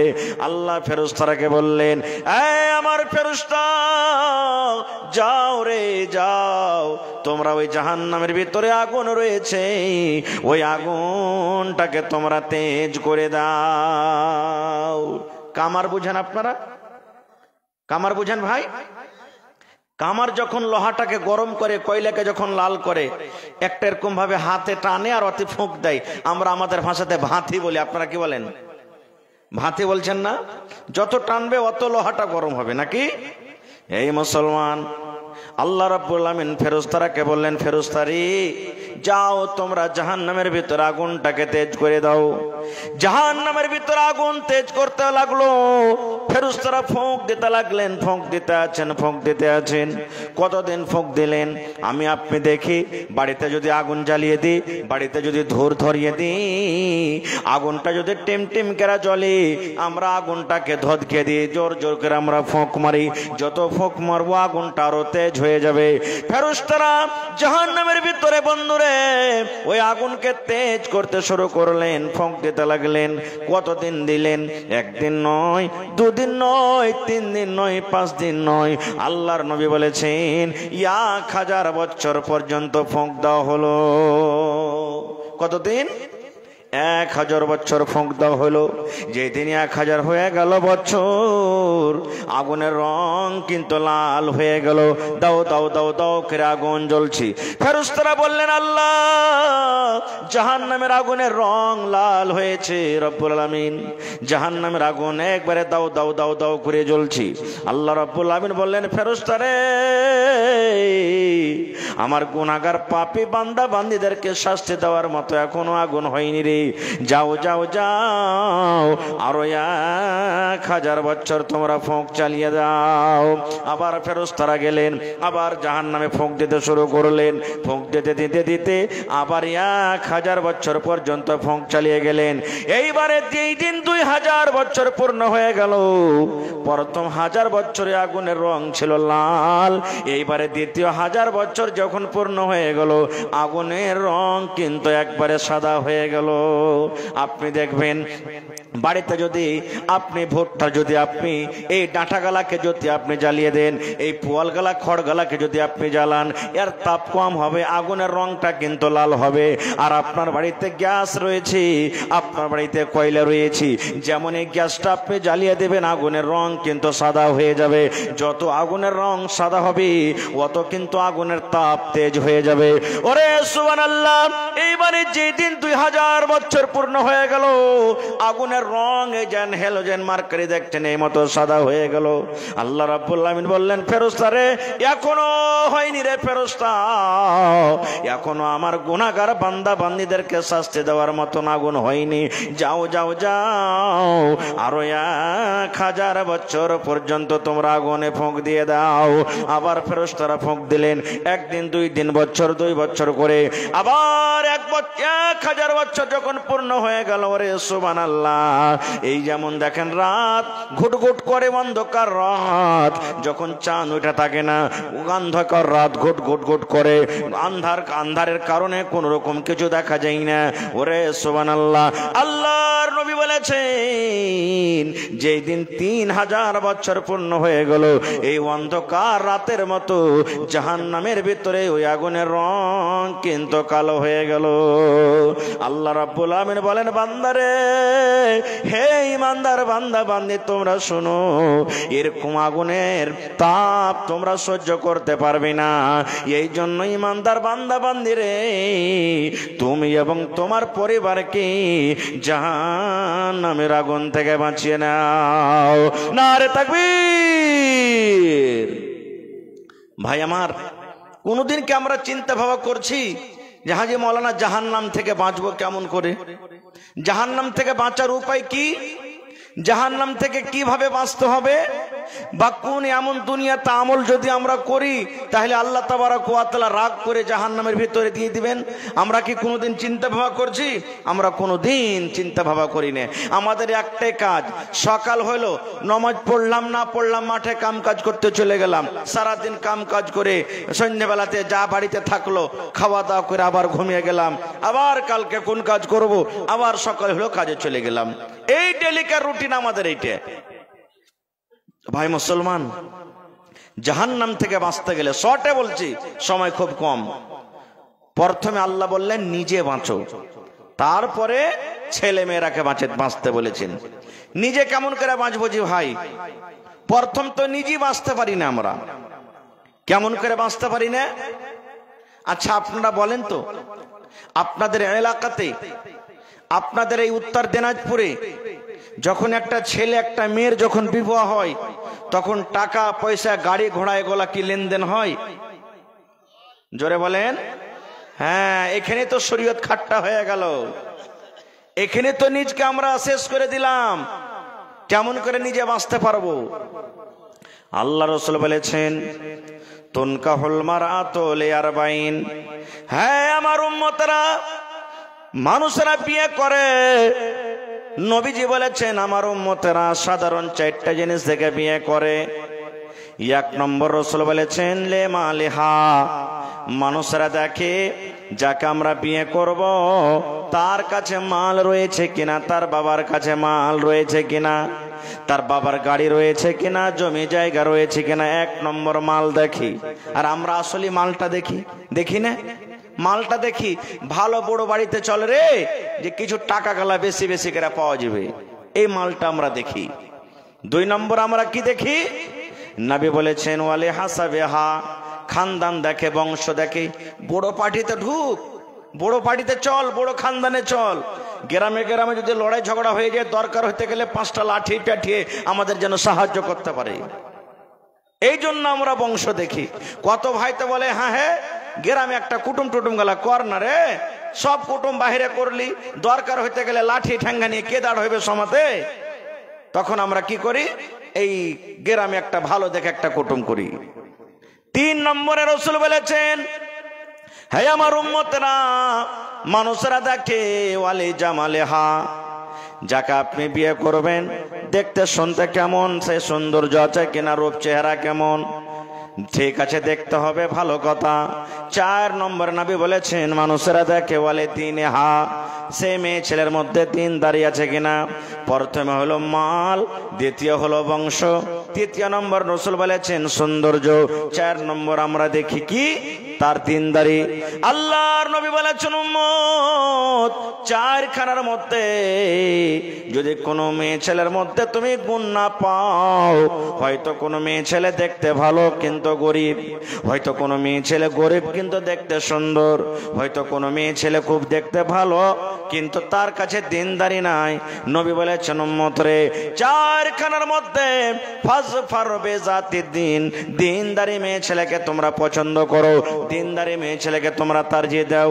যদি আগেকার 3টা গুণ না থাকে, মেয়েটার বাপ যদি গরিব হয় তো চলবে, মেয়েটার কাছে মাল না থাকে তো চলবে, ওর খানদান ঝাড় যদি বড় না থাকে তো চলবে, দেখতে যদি সুন্দর না হয় তো চলবে, মেয়েটার যদি লাক মোটা হয় তো চলবে, চোখ বড় হয় তো চলবে, দেখতে কালো হয় তো চলবে। আল্লাহর রাসূল বলেছেন উম্মত চারখানার মধ্যে দিনদারি আছে, নামাজ পড়িতে জানে, রোজা রাখে, কোরআন তেলাওয়াত করতে জানে, দিনদারি তার মধ্যে আছে। নবী বলেছেন ওই দিনদারি মেয়ে ছেলেকে তুমি বউ করে বাড়িতে নিয়ে এসো। দিনদারি বউ যদি বাড়িতে না নিয়ে আসেন তো কি হবে জানেন? আল্লাহুস সামাদ। একটা গল্প বলছি। একটা বেটি ছেলেকে দেখতে এসেছে, তো দেখতে যাবে ঘর থেকে বের হবে, তো ওই বেটি ছেলেটার মেয়েটার একটা সহি আছে, সহি বুঝেন না? বলছে আজি সহি, যখন তুমি সামনে দিকে যাবে সালাম দিয়ে বসবে, আর যখন তোমাকে কোনো জিনিস জিজ্ঞাসা করবে তো তুমি ফাটাফাট বলিও, মানে তাড়াঘোড়া করে বলবে, ডরাইও না, ভয় করিও না। বলছে ঠিক আছে। এই হুঁচলি বেটি ছেলে ভাই সামনে গেছে, সালাম দিয়ে বসেছে। বসার পর তখন ও যারা দেখতে এসেছে ওরা বলছে, হ্যাঁ রে বাবা তোমার নাম কি? তোর মনে পড়ে গেছে যে আমার সহিতে বলেছে ফাটাফাট বলিস। তখন ওকে যখন জিজ্ঞাসা করেছে বাবা তোমার নাম কি, বলছে আমার নাম হলো ফাটাফাট।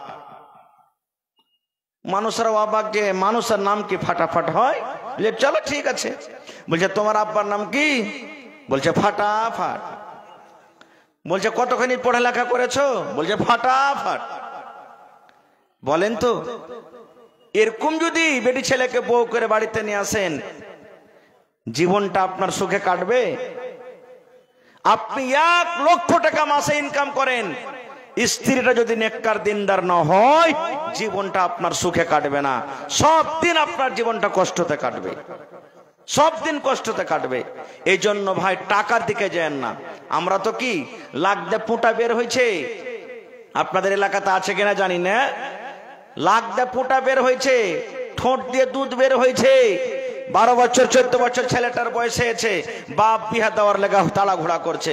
হ্যাঁ রে, এই চকটাতে স্টেনে যে আছে গোপালপুর চকে 1 কাঠা জমিন বিক্রি আছে, 5 লক্ষ টাকা লাগবে। বাড়িতে ঝাড় ঝুড় ছাগল বকরি বিক্রি করে 3 লক্ষ টাকা হয়েছে, 2 লক্ষ জুটে না। এক কাম কর না, হারকে ভোল্টুর বিহে দিয়ে দে না, বিহাতে 3 লাখ টাকা পাবি, 1 লাখ খরচ করবি, 2 লাখ টাকা জমিনটা ধরা হবে। এই তো দেখেন আমরা এই কারণে বাচ্চার জীবনটাকে নষ্ট করে দিচ্ছি। ভাই আমার, ও বুঝে না যে আমার স্ত্রীটার হক কি, আর স্ত্রীটা বুঝে না যে আমার উপর আমার স্বামীর হক কি, কেউ বুঝে না। ঠিক 2 মাস 4 মাস সমাজ যখন হইলো তখন বলছে যে মা গে কিরে বেটি, বলছে আমি আর ভাত আর খাবো না। বলছে কেন খাবি না? বলছে আমি তালাক নিয়ে দিব, মিনসার বাড়িতে আমি যাবো না, আর ভাত খাবো না।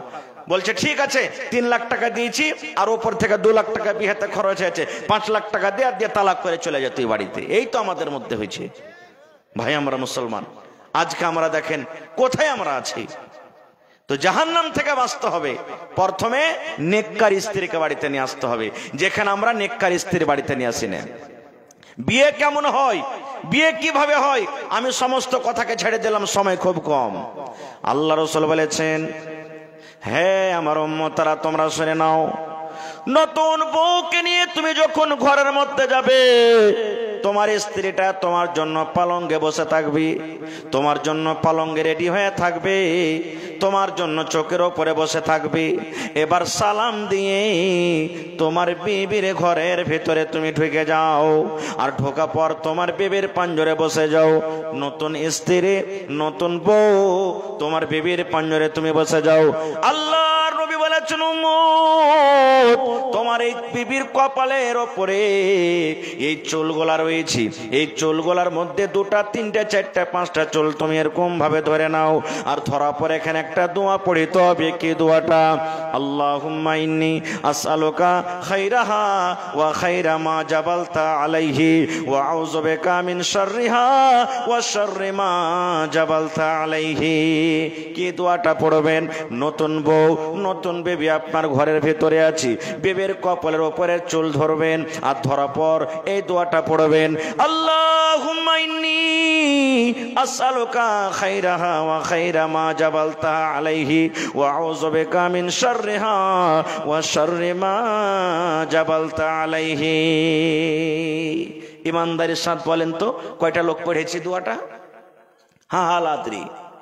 তারপরে নবী বলেছেন উম্মত এবারে তোমার বিবির সাথে যখন তুমি মিলামিশা করবে, শুধু প্রথম রাত নয় রে, প্রথম রাত নয়, জীবনে যতবার তোমার বিবির কাছে তুমি যাবে, তোমার বিবির সাথে তুমি মিলামিশা করবে জীবনে রে, অতবার বিবির সাথে মিলার আগে আগে তোমাকে কিন্তু দোয়াটা পড়িতে হবে। কি দোয়াটা? বিসমিল্লাহি আল্লাহুম্মা জান্নিবিনা শাইতান ওয়া জান্নিবিশ শাইতানা মা রাযাকতানা। বিসমিল্লাহি আল্লাহুম্মা জান্নিবিনা শাইতান ওয়া জান্নিবিশ শাইতানা মা রাযাকতানা। এই দোয়াটা আপনাকে পড়িতে হবে। পড়ার পর স্ত্রীর সাথে আপনাকে সহবাস করতে হবে। এই মুসলমান, এইবারে বলবেন মৌলানা দোয়া জানি না, দোয়াটা আমরা জীবনে কোনোদিন পড়ি না। কত ভাই আছেন দোয়া জানে না, দোয়া পড়েনি, বিনা দোয়াতে বিবির সাথে মিলামিশা করেছেন। কে 5টা ছেলের বাবা, কে 7টা ছেলের বাবা, কে 10টা ছেলের বাবা, কে 2টা ছেলে মেয়ের বাবা। বলবেন মৌলানা কি নোকসান, কি ক্ষতি আছে বিনা দোয়াতে যে আমরা জীবনটা কাটিয়ে দিলাম, কি আমাদের গুনাহ আছে? আমার কথা নয়, দয়ার নবী বলেছেন উম্মত রে, ইয়া তো তোমাদের ক্ষতি আছে, ইয়া তো তোমাদের নোকসান আছে। যতবার তোমার বিবির কাছে তুমি মিলামিশা করেছো, যতবার তুমি বিনা দোয়াতে তোমার বিবির কাছে গিয়েছো, অতবার তোমার সাথে সাথে শয়তান তোমার বিবির কাছে গিয়েছে। দেখেন জীবনে কত ক্ষতি হলো। ওই রাতে যদি বাচ্চাটা যদি হয়ে যায়, এখনই তো শয়তান কবজা করে নিলে, আর শয়তান যে বাচ্চার পরে হাবি হয়ে গেল, সেই বাচ্চাটা আগে চলে ভাই বলেন দিনদার নেককার হইতে পারবে? পারবে না। আজকে আমরা কি করি? 8 বছর 10 বছর বিয়ে হয়ে গেল, একটাও সন্তান হয়নি, বা 2 বছরই হইলো সন্তান চাই, সন্তানের জন্য দোয়া করব আমরা, আল্লাহ সন্তান দাও, কিন্তু কেমন সন্তান দাও এটা আমরা দোয়া করতে জানি না। চলে যাব কোন জায়গাতে, কোন পীর বাবার কাছে, অমুক জায়গাতে অমুক জায়গাতে, আর যা বলবো যে আমাকে একটা বাচ্চা দাও। জি না, শুধু বাচ্চা চাইলে হবে না, কারণ একটা বকরিরও বাচ্চা হয়, গরুরও বাচ্চা হয়, ছাগলের বাচ্চা হয়, মুরগিরও বাচ্চা হয়। শুধু বাচ্চাকে জন্ম দিয়ে ছাড়লে হবে না। কেমন বাচ্চা চাইতে হবে? আপনারা জানেন হযরত ইব্রাহিম আলাইহিস সালামের 85 বছর বয়স, একটাও কিন্তু সন্তান হয়নি রে বন্ধু, একটাও ছেলে মেয়ে হয়নি। এই মতো বয়সে আল্লাহর দরবারে দোয়া করছেন, রব্বে হাবিলি মিনাস সলিহিন। আল্লাহ বয়স 80 বছর হয়ে গেল, রব্বুল আলামিন আমাকে একটা তুমি ওয়ারিস দাও। আমার মরার পর এ রব্বুল আলামিন আমার বাড়ি ঘর কে দেখবে? আমার ওয়ারিস কে হবে? বাড়ির মালিক কে হবে? জমি জায়গার মালিক কে হবে? আল্লাহ তোমার দরবারে আমি ইব্রাহিম নবী হয়ে দোয়া করি, রব্বে হাবলি মিনাস সলিহিন। আল্লাহ তুমি আমাকে যে নেক সন্তান দিবে, সেই সন্তান যেন নেককার হয়, দিনদার হয়, সেই ছেলেটা যেন নেককার হয়, সেই ছেলেটা যেন সলে হয়। ওরে সুবহানাল্লাহ, একজন নবী আল্লাহর দরবারে দোয়া করছেন, রব্বুল আলামিন যে সন্তান তুমি আমাকে দেবে, সেই সন্তান যেন নেককার দিনদার হয়। ওরে সুবহানাল্লাহ, আজকে আমরা পাপী গুনাহগার বান্দা হয়েও আল্লাহর দরবারে আমরা দোয়া করতে জানি না। দোয়া যদি করব, শুধু এই দোয়া করব, আল্লাহ লাখ মোটা হতে গেলে চলবে, ঠোঁট মোটা হতে গেলে চলবে, কালো হতে গেলে চলবে, ল্যাংড়া হতে গেলে চলবে, কানা হতে গেলে চলবে, যে কোনো সন্তান হলে চলবে, আল্লাহ তুমি দয়া করে একটা সন্তান দাও। না রে বন্ধু না, যখনই আল্লাহর দরবারে দোয়া করবেন, যেমন ইব্রাহিম নবী দোয়া করেছিলেন, এই মতো আমাদেরকে দোয়া করতে হবে। আল্লাহ তুমি সন্তান দাও, ছেলে হোক কিংবা মেয়ে হোক, যেটা সন্তান হবে আল্লাহ সেই ছেলেটা যেন দিনদার নেককার হয়। তারপরে যখন ছেলেটা দুনিয়াতে এলো, শর্টে বলছি, দুনিয়াতে যখন এলো, 1 দিন 2 দিন 3 দিন 4 দিন 5 দিন করে 7 দিন যখন হলো, তখন আকিকা করতে হবে। আল্লাহর রহমতে এটা কিন্তু করছেন আপনারা নাকি?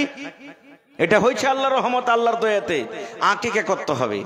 এবার এখানে একটা নাম রাখতে হবে, ভালো নাম, ভালো নাম রাখতে হবে। কেমন নাম? এই যে মোবাইলে আমরা দেখছি, আর মোবাইলে দেখা পর কিন্তু নামটা রাখছি। নামের মানে মতলব কি আমরা বুঝি না। মোবাইলে আমরা দেখছি ইয়ার নাম রিঙ্কু, বেটার নাম রাখলাম রিঙ্কু, ওর নাম পিঙ্কু, এর নাম রেখে দিলাম পিঙ্কু। বেটের নাম হলো ডালিমে, কার নাম হলো টগরি, কার নাম হলো ঝাইটনি, কার নাম হলো পেটলি, কার নাম হলো আর কি।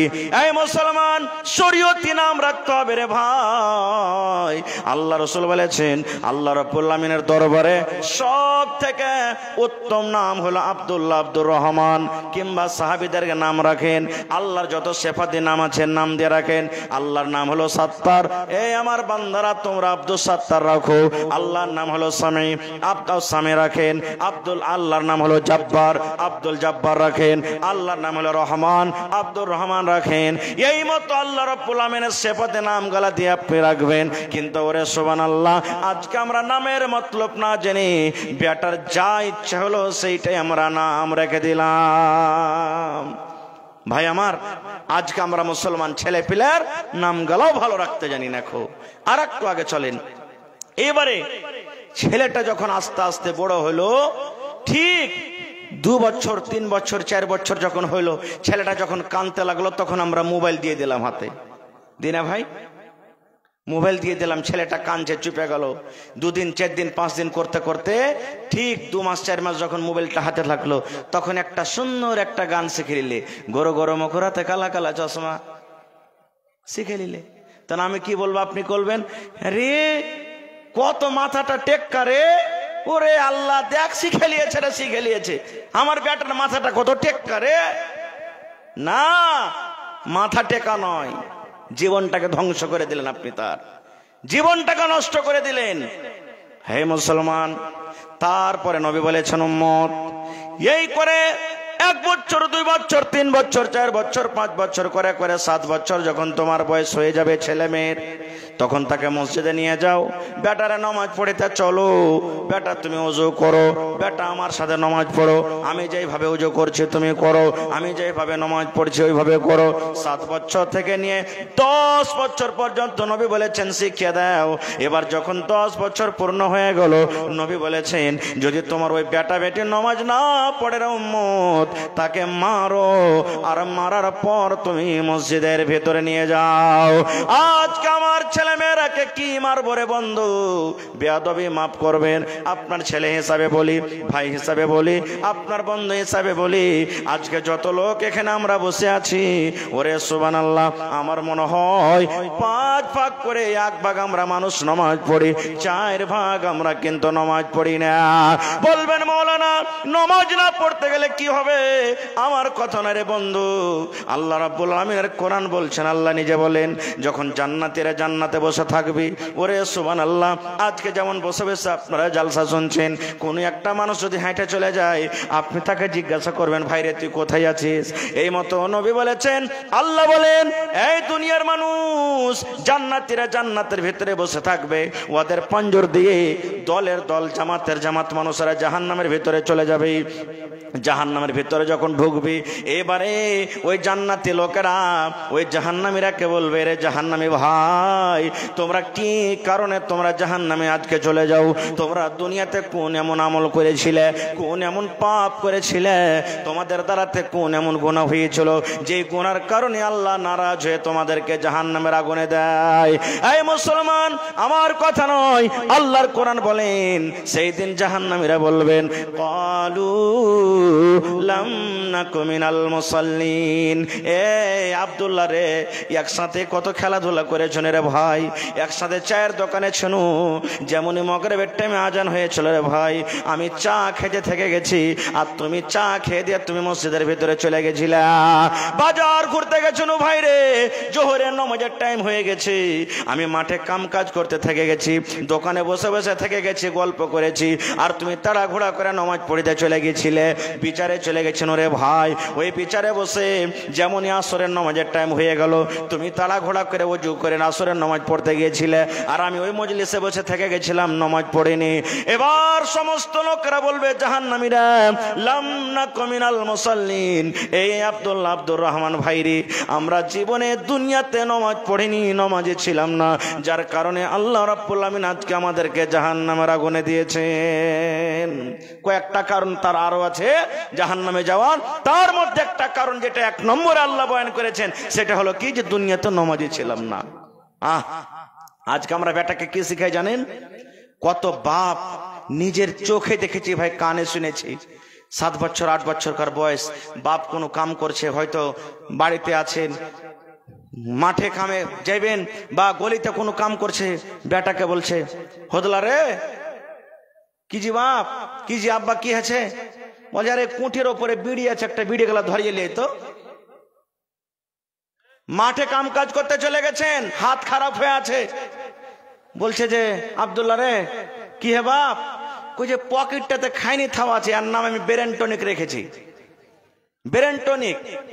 বলছে পকেটে থাওয়া আছে, খাইনি গেল, দে তো দুঃখ স্বামীরা। কত এমনই ভাই আছে, যদি ওর বেটাটা এসে বলে, বাপুজি বিড়ি পাইনু না, নাই কুঠির ওপরে, দের শালার বেটা, শালা তোর বড় ভাইয়ের পকেট আছে, লিয়ে গেন একটা। এই দেখেন, বলেন নবী বলেছেন 7 বছরকার বয়সে তুমি ছেলেরাকে নামাজের ট্রেনিং দাও, আর আজকে আমরা ট্রেনিং কি দিচ্ছি? তাই কবি বলছেন, একটা ছেলে বড় হয়ে গেছে, ইলম শিখেনি, শরীয়ত জানে না, দিন জানে না, বেয়াদব। একটা লোক জিজ্ঞাসা করছেন, আরে বাবা তুই কি ইলম শিখিসনি? তখন ছেলেটা বলছে, এত সুন্দর বালক, এত সুন্দর বালক, তুমি ইলম কেন শিখনি? কেমন করে শিখব ইলম, বাবা যে শেখায়নি। বলছে কেমন করে? ছেলেটা বলছে, 2.5 বছর বয়স, 2.5 বছর বয়স যখন মায়ের ধ্যান করলাম, তখন কেমন করে শিখব ইলম, বাবা যে শেখায়নি। 7 বছর বয়স, 7 বছর বয়স যখন গরুর পাখা ধরলাম, তখন কেমন করে শিখব ইলম, বাবা যে শেখায়নি। বলে 7 বছর বয়স, বাপ বলে গরু চড়াইতে যা, তুই গরু চড়াইতে গেছে, কখন ইলম শিখবো? বলছে বড়। হ্যাঁ, ছেলেটা আবার বলছে 10 বছর বয়স, 10 বছর বয়স যখন হালের মুঠা ধরলাম, তখন কেমন করে শিখব ইলম, বাবা যে শেখায়নি। বলছে আর একটু বড় হ্যাঁ, বলছে 15 বছর বয়স, 15 বছর বয়স যখন বিয়ে শাদি করলাম, তখন কেমন করে শিখব ইলম, বাবা যে শেখায়নি। 15 বছরকার বয়সে ঘন ঘন আইবেরি বাড়িতে এলো, বিয়ে দিয়ে দিল বাপ, কখন শিখবো? বলছে বিয়ে করে পড়া হবে না। ছেলে বলছে 20 বছর বয়স, 20 বছর বয়স যখন ছেলে মেয়ের বাপ, তখন কেমন করে শিখব ইলম, বাবা যে শেখায়নি। ছেলে মেয়ে হয়ে গেল, বলছে আব্বা চকলেট দাও, আব্বা টাকা দাও, তখন ওদের জন্য ইনকাম করব না, পড়িতে যাব। এই তো আমরা মুসলমান ভাই আমার। তাহলে আল্লাহ তাবারাক ওয়া তাআলা বলেন, বান্দারে তুমি এবং তোমার পরিবারকে জাহান্নামের আগুন থেকে বাঁচাও। আমরা জাহান্নামের আগুন থেকে অতক্ষণ পর্যন্ত বাঁচতে পারবো না যতক্ষণ পর্যন্ত এই মতো মাদ্রাসাকে কায়েম না করব, না চালাবো, ছেলে মেয়েরাকে মাদ্রাসাতে না দিব, ছেলেরা দিন না জানবে, শরীয়ত না জানবে, নবীকে না জানবে, আল্লাহকে না জানবে, অতক্ষণ পর্যন্ত আমরা জাহান্নাম থেকে বাঁচতে পারবো না। ভাই আমার, ইচ্ছা ছিল কিছু বলবো, কিন্তু সময় খুব কম। তবে আজকে দেখি, আমি আপনাদের এলাকাতে 2 জায়গাতে এলাম, একটা বুড়িয়ান আর আপনাদের এখানে। আজকে দেখি কোন আল্লাহর বান্দা আছেন। আজকে 2-3টা প্রশ্ন করব। কোরআনটা কার কিতাব? জোরে বলেন, আল্লাহর কিতাব। কোরআনে কত সূরা আছে ভাই? আর একটু জোরে বলেন। সবাইয়ের মুখ দিয়ে কিন্তু বাড়াই না, আর এখন যদি কহে দিই যে ওই মমতা কুলকার্নি কয়টা ফিল্ম বানালছে, তো ভক করে কহে দিবেন নাকি? আহা হা। আচ্ছা বলেন তো কোরআন মাজিদে কত পারা আছে? জি 30 পারা কোরআন। কত আয়াত আছে? জি না, এটা ভুল। 6236 আছে। 6236। আমিও 6666 বলছিলাম, কিন্তু আমি আজ থেকে 3 দিন আগে নিজে খাতা কলম নিয়ে বসে গিনতি করেছি। আল্লাহুস সামাদ। তো ভাইরে, কোরআন হলো আল্লাহর কিতাব, আর আল্লাহর কিতাবের পরে যারা বিশ্বাস না করবে ওরা মুসলমান। কারণ আল্লাহ তাআলা পড়তে বলছেন আলিফ লাম মিম যালিকাল কিতাবু লা রাইবা ফি। কোরআন একটা এমন কিতাব যে আল্লাহর কিতাব হইতে কোন রকমের শক সন্দেহ নেই। তা আজকে এই কোরআনের প্রতি কার মহব্বত ভালোবাসা আছেন? আমি 30টা লোককে দেখবো ভাই 1 টাকার 1000 টাকা। আমার সময় 10:30 বাজতে আর মাত্র 12 থেকে 14 মিনিট আছে। এই 14-15 মিনিটে আমি দেখবো 30টা আল্লাহওয়ালাকে জীবনে কত টাকা এসেছে, কত টাকা খরচ হবে চায়ে পানে নাস্তাতে, কত টাকা চলে যায় দিনে, যার কোনো হিসাব থাকে না। যদি 1 টাকার 1000 না পারেন তো 500 টাকার টাকা 2 বন্ধু মিলে যদি 1000 দিবেন, আমি ওইটাকে 1 পারার দাম মনে করব। ভাই মুসলমান, কোরআনের দাম আল্লাহ ছাড়া কেউ দিতে পারবে না। একটা জাবার একটা হরফের দামও দিতে পারবে না। তবে কোরআনের প্রতি মান সম্মান রেখে দেখি কোন আল্লাহর বান্দা আছেন আজকে 1000 দিবেন, কেউ 5 পারার দাম 5000 দিবেন, কেউ 10 পারার দাম 10,000 টাকা দিবেন। এই ভাই মুসলমান, আমি এই ছেলে মেয়ের কথাটা বলছিলাম। আল্লাহুস সামাদ, আল্লাহর নবী বলেছেন ইদা মাতাল ইনসান, মানুষ যখন মরে যায় সমস্ত আমল তার বন্ধ হয়ে যায় ইল্লা মিন সালাসাতিন, 3টা আমল ছাড়া। আমি আপনি দুনিয়া থেকে চলে যাব, সব আমল বন্ধ হয়ে যাবে। জীবনে 3টা যদি কাজ করি, 3টা আমল করে থাকে, তাহলে মরার পর কবরে আমলটা পৌঁছবে। তার মধ্যে একটা কি জানেন? নেক সন্তান, নেক আওলাদ, বেটা হোক কিংবা বেটি হোক। আজ যদি বেটা বেটিকে মাদ্রাসাতে পড়িয়ে লেখে, দিনদার নেককার করে যান, মরে যাবেন, ছেলেটা যখন দোয়া করবে আপনার জন্য, দান করবে, তখন কিন্তু ওই নেকিটা আপনার কবরের ভিতরে চলে যাবে। দেখি কোন আল্লাহর বান্দা আছেন আজকে প্রথমে 1 পারার দাম 1000, কেউ 2 পারার দাম দিবেন, কেউ 3 পারার দাম দিবেন, কেউ 5 পারার দাম দিবেন। দেখি কোন আল্লাহর বান্দা আছেন কেউ 8 পারার দাম 500 টাকা দিবেন। আসেন তো, তারপরে 10, 20, 1 টাকা, 2 টাকা, 5 টাকা, যে যা দিবেন এই চাদর ঘুরছে কিংবা আমার হাতে দিয়ে যাবেন। দেখি একটু আল্লাহর রাস্তে আসেন তো কোন আমার ভাই আছেন প্রথমে 1 পারার দাম 1000 টাকা দিতে পারবেন। দেখি ভাই, আপনার পকেটে না আছে, এখানে মোবাইলের ব্যবস্থা আছে, অনলাইন আপনি ক্যাশ দিতে পারেন, অনলাইন আপনি টাকা দিতে পারেন। কারণ আমি আপনি দুনিয়া থেকে চলে যাব, এই মাদ্রাসা কায়েম থাকবে, আর মাদ্রাসা যতদিন কায়েম থাকবে আমার আপনার মরার পরও কবরে কিন্তু অনলাইন যেমন টাকা ঢোকে, নেকি কবরে ঢুকতে থাকবে। আসেন দেখি কোন আল্লাহর বান্দা আছেন আজকে। দেখেন এই নওজওয়ান যুবক ভাই, আসেন একটু আপনারা উঠেন। প্রথমে দেখি একটা লোক, একটা কোন আল্লাহর বান্দা দেখি কোন এমন মানুষ আছেন যে হয় নগদে না পারবেন, বাকিতে দিয়ে দিবেন, যে 2 দিন 4 দিন 5 দিন 10 দিন আমি দিয়ে দিব। দেখি আপনাদের এলাকাতে ধান হয়, ধান গালা লেখে দেন 50 কেজি, 1 কুইন্টাল করে ধান লেখে দেন, কিংবা ভুট্টা গালা লেখে দেন। মাশাআল্লাহ মাশাআল্লাহ। এই দেখেন আমার ভাই, কি নাম? আব্দুল, সালাম করে নিয়েছেন। মাশাআল্লাহ। দেখেন 8 পারার দাম দিয়েছেন। ভাই 1 পারা পারবেন না পুরাইতে? আব্দুল ভাই আর 1 ঘন্টা পারবেন না? বিসমিল্লাহ করে দেন আপনি, আল্লাহ আপনাকে ভালো রাখবে ইনশাআল্লাহ। নারে তাকবীর। আব্দুল্লাহ ভাই 8 পারার দাম দিয়েছে। মাশাআল্লাহ মাশাআল্লাহ। কি আপনার নাম? মুজাফফর হোসেন ভাই। দেখেন আলমগীর আর মুজাফফর 2 বন্ধু মিলে 1 পারার দাম দিয়েছেন। মাশাআল্লাহ। দেখেন ভাই, এদিকে 1 পারা, এদিকে 8 পারা, মাশাআল্লাহ 1.5 পারার দাম হয়ে গেল। আল্লাহুস সামাদ। তাহলে আর 28.5 পারার দাম ইনশাআল্লাহ হবে। হিম্মতে বান্দা মাদাদে খোদা।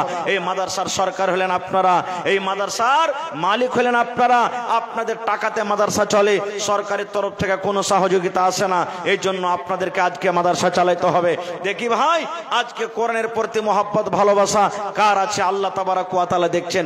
আসেন এই দেখেন 1 টাকার 1000 দেন, তাহলে আর মাত্র 29টা লোক লাগবে। আর যদি 500 টাকার টাকা দেন তাহলে কিন্তু ওর থেকে কম আরো লাগবে, আরো কম লাগবে। তো দেখি আল্লাহর ওয়াস্তে কেউ 500, কেউ 1000, কেউ 2000 এই করে করে দিয়ে যাবেন। মাশাআল্লাহ দেখেন আমার একজন ভাই এই দেখেন আধ পাড়ার দাম দিয়ে গেলেন, তাহলে 2 পাড়া হয়ে গেল ভাই, তাহলে 30 এ 2 মাইনাস হয়ে গেল, বাঁচলো কত? 28। আহা রব্বানা যালামনা আনফুসানা ওয়া ইল্লাম তাগফির লানা ওয়া তারহামনা লানাকুনান্না মিনাল খাসিরিন। রব্বানা আতিনা ফিদ দুনিয়া হাসানা ওয়া ফিল আখিরাতি হাসানাতাও ওয়া কিনা আযাবান নার।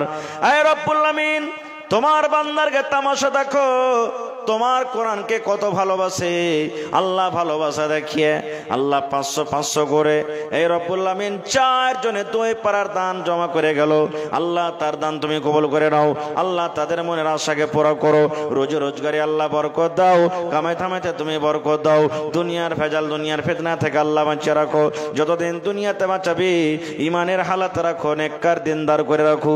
আল্লাহ মা বাপ দাদু দাদি নানা নানি শ্বশুর শাশুড়ি যারা কবরে চলে গেছেন জানি না রে মাওলা তারা কবরে কি হালাতে আছে, আল্লাহ তাদের কবরে তুমি জান্নাতের বিছানা দিয়ে দাও।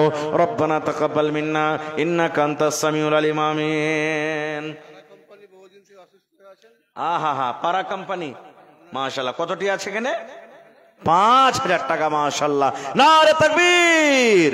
তোর বান্দারে আজ হাত তুলেছে তোর দরবারে, তোর বান্দারে আজ হাত তুলেছে তোর দরবারে, তোর রহমতের ভিখায় আমায় দে রে মাওলা দে, তোর রহমতের ভিখায় আমায় দে রে মাওলা দে। তাহলে 5 আর 2 7 হয়ে গেল। আল্লাহুস সামাদ। আর মাত্র 23 পারার দাম বাকি আছে। মাশাআল্লাহ জাযাকাল্লাহ। আল্লাহ তুমি ডাক্তার জি আহা আসগার আলী নামে 1000 টাকা অনলাইন দিয়ে দিলেন মাশাআল্লাহ, 1 পারার দাম। তাহলে 7 আর 1 8 হয়ে গেল, আর মাত্র 22 পারা বেঁচে গেছে ভাই। এই দেখেন যদি আপনি 500 করে দেন তো 22 জনে 44টা লোক লাগবে, আর যদি 1 টাকার 1000 দেন তাহলে 22টা লোক লাগবে, 2000 করে দেন আরো কম লাগবে। দেখি কোন আল্লাহর বান্দা আছেন। মাশাআল্লাহ জাযাকাল্লাহ। এই আল্লাহ দেখো পারা কোম্পানির মালিক আল্লাহ 5000 টাকা, শরীর অসুস্থ আল্লাহ তুমি ডাক্তারে ডাক্তার সার্জানে সার্জান, আজবিল বাস রব্বান নাস ইশফি আনতা শাফি লা শিফা ইল্লা শিফাউকা শিফা আল্লাহ ইউগাদিরু সাকামা। আল্লাহ আসগার আলী নামে দেখো এখানে এলো 1000 টাকা আল্লাহ হাজির করিল। ও গো আল্লাহ দয়াময় তুমি গো রব্বানা এ দানিকে আল্লাহ তুমি বিপদে ফেলো না। আরো এক বান্দা দেখো এখানে আসিয়া 500 টাকা দিল তোমাকে ভাবিয়া। ও গো আল্লাহ দয়াময় তুমি গো রব্বানা এ দানিকে আল্লাহ তুমি বিপদে ফেলো না। আরো দোয়া করি আল্লাহ তোমার দরবারে সুখ আর শান্তি দাও তুমি তার ঘরে, দানা পানি ফসলেতে উন্নতি দানিবে, শিল পাথর হতে আল্লাহ বাঁচাইয়া নিবে। আমি পাপী গুনাহগার করি মোনাজাত, কবরে হাসরে আল্লাহ দিও গোনাজাত। আমিন। এটা মনে করিয়েন না যে মৌলানা 500 1000 2000 করে চেয়েছে, 100-200 দান গেলা তো চাহেনি। এ ভাই একটা আমি দান চাইলাম আপনাদের কাছে, আর মাত্র আল্লাহুস সামাদ 21.5 পারা বেঁচে গেছে, আর 21.5 পারা বেঁচে গেছে। তারপরে যে 500 না পারবেন 5 টাকা পারবেন, 10 টাকা পারবেন, 100 টাকা পারবেন। আপনাদের এলাকাতে সরিষা হয়, আপনাদের এলাকাতে ধান হয়, ভুট্টা হয়, ওই সমস্ত লিখে দেন আপনারা, যখন হবে দিয়ে দেবেন। এ ভাই দেখি কোন আল্লাহর বান্দা আছেন এই মাদ্রাসার জন্য একটা বকরি দান করতে পারবেন, ছাগল গালা দিতে পারবেন। দেখি কোন এমন আল্লাহর বান্দা আছেন একটা ছাগল বকরি গালা দান করতে পারবেন। এবং কয়টা মাওলানা মাদ্রাসাতে আছেন শিক্ষক, কয়টা? 10 ঘন্টা কুরসি দিবেন না ভাই কেউ? আল উলামা ওয়ারাসাতুল আম্বিয়া, যারা উলামা এরা হলো নবীদের ওয়ারিস। আল্লাহুস সামাদ। নবী দুনিয়াতে আসবেন না, নবীদের কাজ করবেন কে? ওলামারা করবেন। দেখি 10টা আল্লাহওয়ালা কেমন আছেন। এই মাওলানাদের জন্য পড়বেন, নেকি পাবেন। আল্লাহুস সামাদ। বেশি দামি নয়, 500 টাকার টাকা। এই প্লাস্টিকের কুরসি 10টা কুরসিকে দিবেন। যদি পারেন তো একটা লোকই 10টা কুরসি দিতে পারবেন, না হলে 10 জনে 1 টাকার কুরসি কিনে দিয়ে দিবেন, আর না হলে 500 টাকার টাকা একটা কুরসির দাম দিয়ে দেন। দেখেন আমার শাইখে মহতরম এসে হাজির হয়ে গেছেন। ভাই আমি আর বেশি থাকবো না আপনাদের সামনে, 2-1 মিনিট আছে। এই 2-1 মিনিটে 100, 200, 500, 100 যা পারবেন। আর 10টা কুরসির কিন্তু আপনারা রেখেছি, একটু আসেন তারা ঘোরা করে, মেহেরবানি করে একটু আসেন ভাই। কেউ আল্লাহর হস্তে বাকি থাকবেন না। আল্লাহুস সামাদ। বুন্দে বুন্দে তালাব ভরে, বুন্দে বুন্দে তালাব ভরে। মাশাআল্লাহ, জাযাকাল্লাহ, হায়াকাল্লাহ, বারাকাল্লাহ। এই রব্বুল আমিন, দেখো তোমার বান্দা 500 টাকা আল্লাহ জমা করে দিলেন, 5000 টাকা মনে করে তুমি কবুল করে নাও। এই রব্বুল আমিন, মা বাপ, দাদু দাদি, নানা নানি যারা বেঁচে আছে ভালো করে রাখো, আর যারা কবরে চলে গেছেন তাদের কবরে তুমি জান্নাতের বিছানা দিয়ে দাও। আল্লাহ তাদের কবরকে তুমি নূর দিয়ে মুনাওয়ার করে দাও। এই রব্বুল আমিন, যেদিন কিয়ামত হবে, হাসর ময়দান হবে, ওই কিয়ামতের দিন তোমার আরশের তলাতে জায়গা দান করিও। রব্বানা তাকাব্বাল মিন্না ইন্নাকা আনতাস সামিউল আলিম। আমিন। हमें भी बुला ले मौला, हमें भी बुला ले, जलवा दिखा दे मौला, जलवा दिखा दे। हमें भी बुला ले मौला, हमें भी बुला ले, जलवा दिखा दे मौला, जलवा दिखा दे। हमें भी बुला ले मौला, हमें भी बुला ले, जलवा दिखा दे मौला, जलवा दिखा दे। मस्जिद भी तेरी, मदरसा भी तेरा, तामीर करा दे मौला, तामीर करा दे, तामीर करा दे मौला, तामीर करा दे। मस्जिद भी तेरी, मदरसा भी तेरा, तामीर करा दे मौला, तामीर करा दे। हमें भी बुला ले मौला, हमें भी बुला ले, जलवा दिखा दे मौला, जलवा दिखा दे। আসেন ভাই, শেষের বেলাতে 10টা কুরসি, 500 টাকার টাকা, আর না হলে 10টা লোক হাত তুলে দেন যে আমি এখন দিব, আমি এখন দিব, আমি এখন দিব। এখন না পারলে রমজান পর দিয়ে দিবেন, ফসল পানি হবে তখন দিবেন। দেখে কোন আল্লাহর বান্দা আছেন? 10টা কুরসি, আর না হলে 500 টাকার টাকা নেই কেউ এত বড় মজলিসে। আল্লাহুস সামাদ। মাশাআল্লাহ, জাযাকাল্লাহ। এই দেখো আল্লাহ তোমার একজন বান্দা, আল্লাহ 500 টাকা জমা করে গেল, 5000 টাকা মনে করে তুমি কবুল করে নাও। মনের আশাকে আল্লাহ পুরা করো, রোজগারে আল্লাহ বরকত দাও। যতদিন দুনিয়াতে বাঁচবে পাক্কা সাচ্চা তুমি নামাজ করে রাখো। এই রব্বুল আমিন, আত্মীয় স্বজন যারা কবরে চলে গেছেন তাদের কবরে তুমি জান্নাতের বিছানা দিয়ে দাও। রব্বানা তাকাব্বাল মিন্না ইন্নাকা আনতাস সামিউল আলিম। আমিন। আজ মন মোর চঞ্চল রে ভাই, ঝরে দুটি আঁখে, বোঝাইলে বোঝেস না তুই কোন জঙ্গলের পাখি রে, আজ মন মোর চঞ্চল রে। আসেন শেষ করে দেবো আমি এখন। 2টা বাচ্চাকে চাদর গালা দিয়ে দেন মধ্যখানে, যে চাদর ঘুরছে এ ভাই 5 টাকা হোক, 10 টাকা হোক, 50 টাকা হোক, 100 টাকা হোক, আপনি দিবেন। कितनी छोटी होने की उसे हल्की ना जान, कितनी छोटी होने की उसे हल्की ना जान, रब की बख्शिश के लिए कोई बहाना चाहिए। कखन আল্লাহ কোন আমলে কাকে আল্লাহ বকশে দিবে আল্লাহ ছাড়া কেউ জানে না, কেউ জানে না। এই জন্য নেক আমলকে ছোট মনে করতে হবে না, নেকিকে ছোট মনে করতে হবে না, আর গুনাহকে ছোট মনে করতে হবে না। খো আল্লাহুস সামাদ।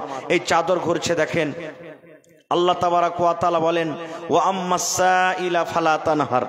আল্লাহ রাসূল বলেছেন কি দেনে ওয়ালে হাত বেহতর হ্যায় লেনে ওয়ালে সে। আপনার হাতটা উপরে থাকবে, আপনি দিচ্ছেন, আর আমার হাতটা আমি লেনেওয়ালা, তো এই যে আপনার কাছে আমি চাইছি আমার হাত নিচে থাকবে, আপনার হাত উপরে থাকবে, তা আপনি হলেন দেনেওয়ালা, আপনার হাতটা আল্লাহর নিকটে উত্তম, বেশি ভালো। তো ভাই আমার, আমি শেষ করছি। শেষে আল্লাহর কাছে দোয়া করি, হে রব্বুল আলামিন, তুমি আমাদের সকলকে জাহান্নাম থেকে আল্লাহ কিয়ামতের দিন বাঁচিয়ে নিও। হে রব্বুল আলামিন, যতদিন আমরা দুনিয়াতে বাঁচব তোমার ইবাদত বান্দেগি করে যেন জান্নাতুল ফিরদৌস আমরা জায়গা পাই, তার তুমি তৌফিক দাও। আল্লাহুম্মা আমিন। রব্বানা তাকাব্বাল মিন্না ইন্নাকা আনতাস সামিউল আলিম। আমিন। আসসালামু আলাইকুম ওয়া রাহমাতুল্লাহি ওয়া বারাকাতুহু। আসসালামু আলাইকুম। জাযাকাল্লাহু খায়রান ওয়া আহসানাল জাযা। হযরত শায়েখ জনাব মাওলানা মোহাম্মদ হোসেন সালাফিকে তিনি খুব মূল্যবান কথা বললেন। আল্লাহ তাআলা যেন তিনাকে দ্বীনের খাদিম হিসাবে কবুল করেন, আল্লাহুম্মা আমিন। এখন আপনাদের সম্মুখে সারা বাংলা বিখ্যাত সুপরিচিত ফজিলতুস শায়েখ জনাব মাওলানা মুমতাজুল ইসলাম ইরফানি সাহেব বারাসাত কলকাতা, তিনি বক্তব্য রাখবেন। আর আপনারা সকলেই জানেন যে আমরা মাদ্রাসার উন্নতির কল্পে জালসা করছি। আমাদের মাদ্রাসার ছেলেরা আপনাদের মাঝে চাদর নিয়ে ঘুরছে। আপনারা যে যা পারবেন সহযোগিতা করবেন। মাওলানা মুমতাজুল ইসলাম সাহেব আসেন এবং আপনার মূল্যবান বক্তব্য রাখেন।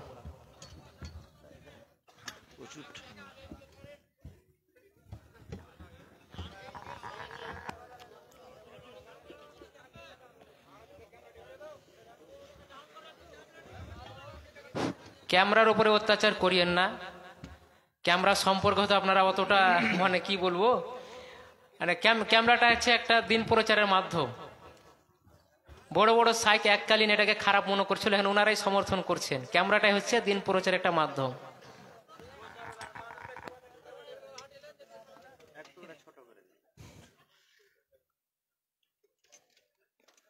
আসসালামু আলাইকুম ওয়া রাহমাতুল্লাহি ওয়া বারাকাতুহু।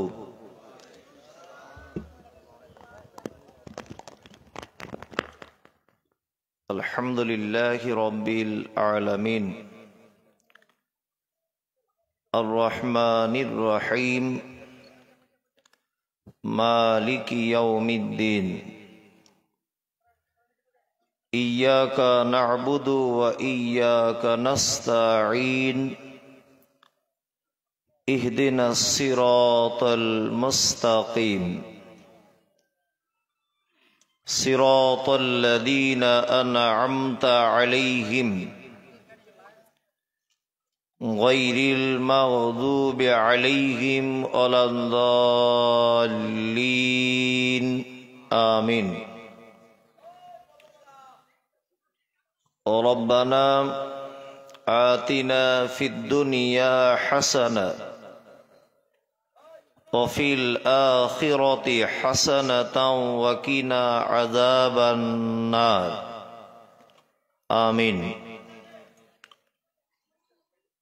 ربنا ظلمنا أنفسنا وإن لم تغفر لنا وترحمنا لنكونن من الخاسرين. آمين. اللهم صل على محمد وعلى آل محمد كما صليت على إبراهيم وعلى آل إبراهيم إنك حميد مجيد. اللهم بارك على محمد وعلى آل محمد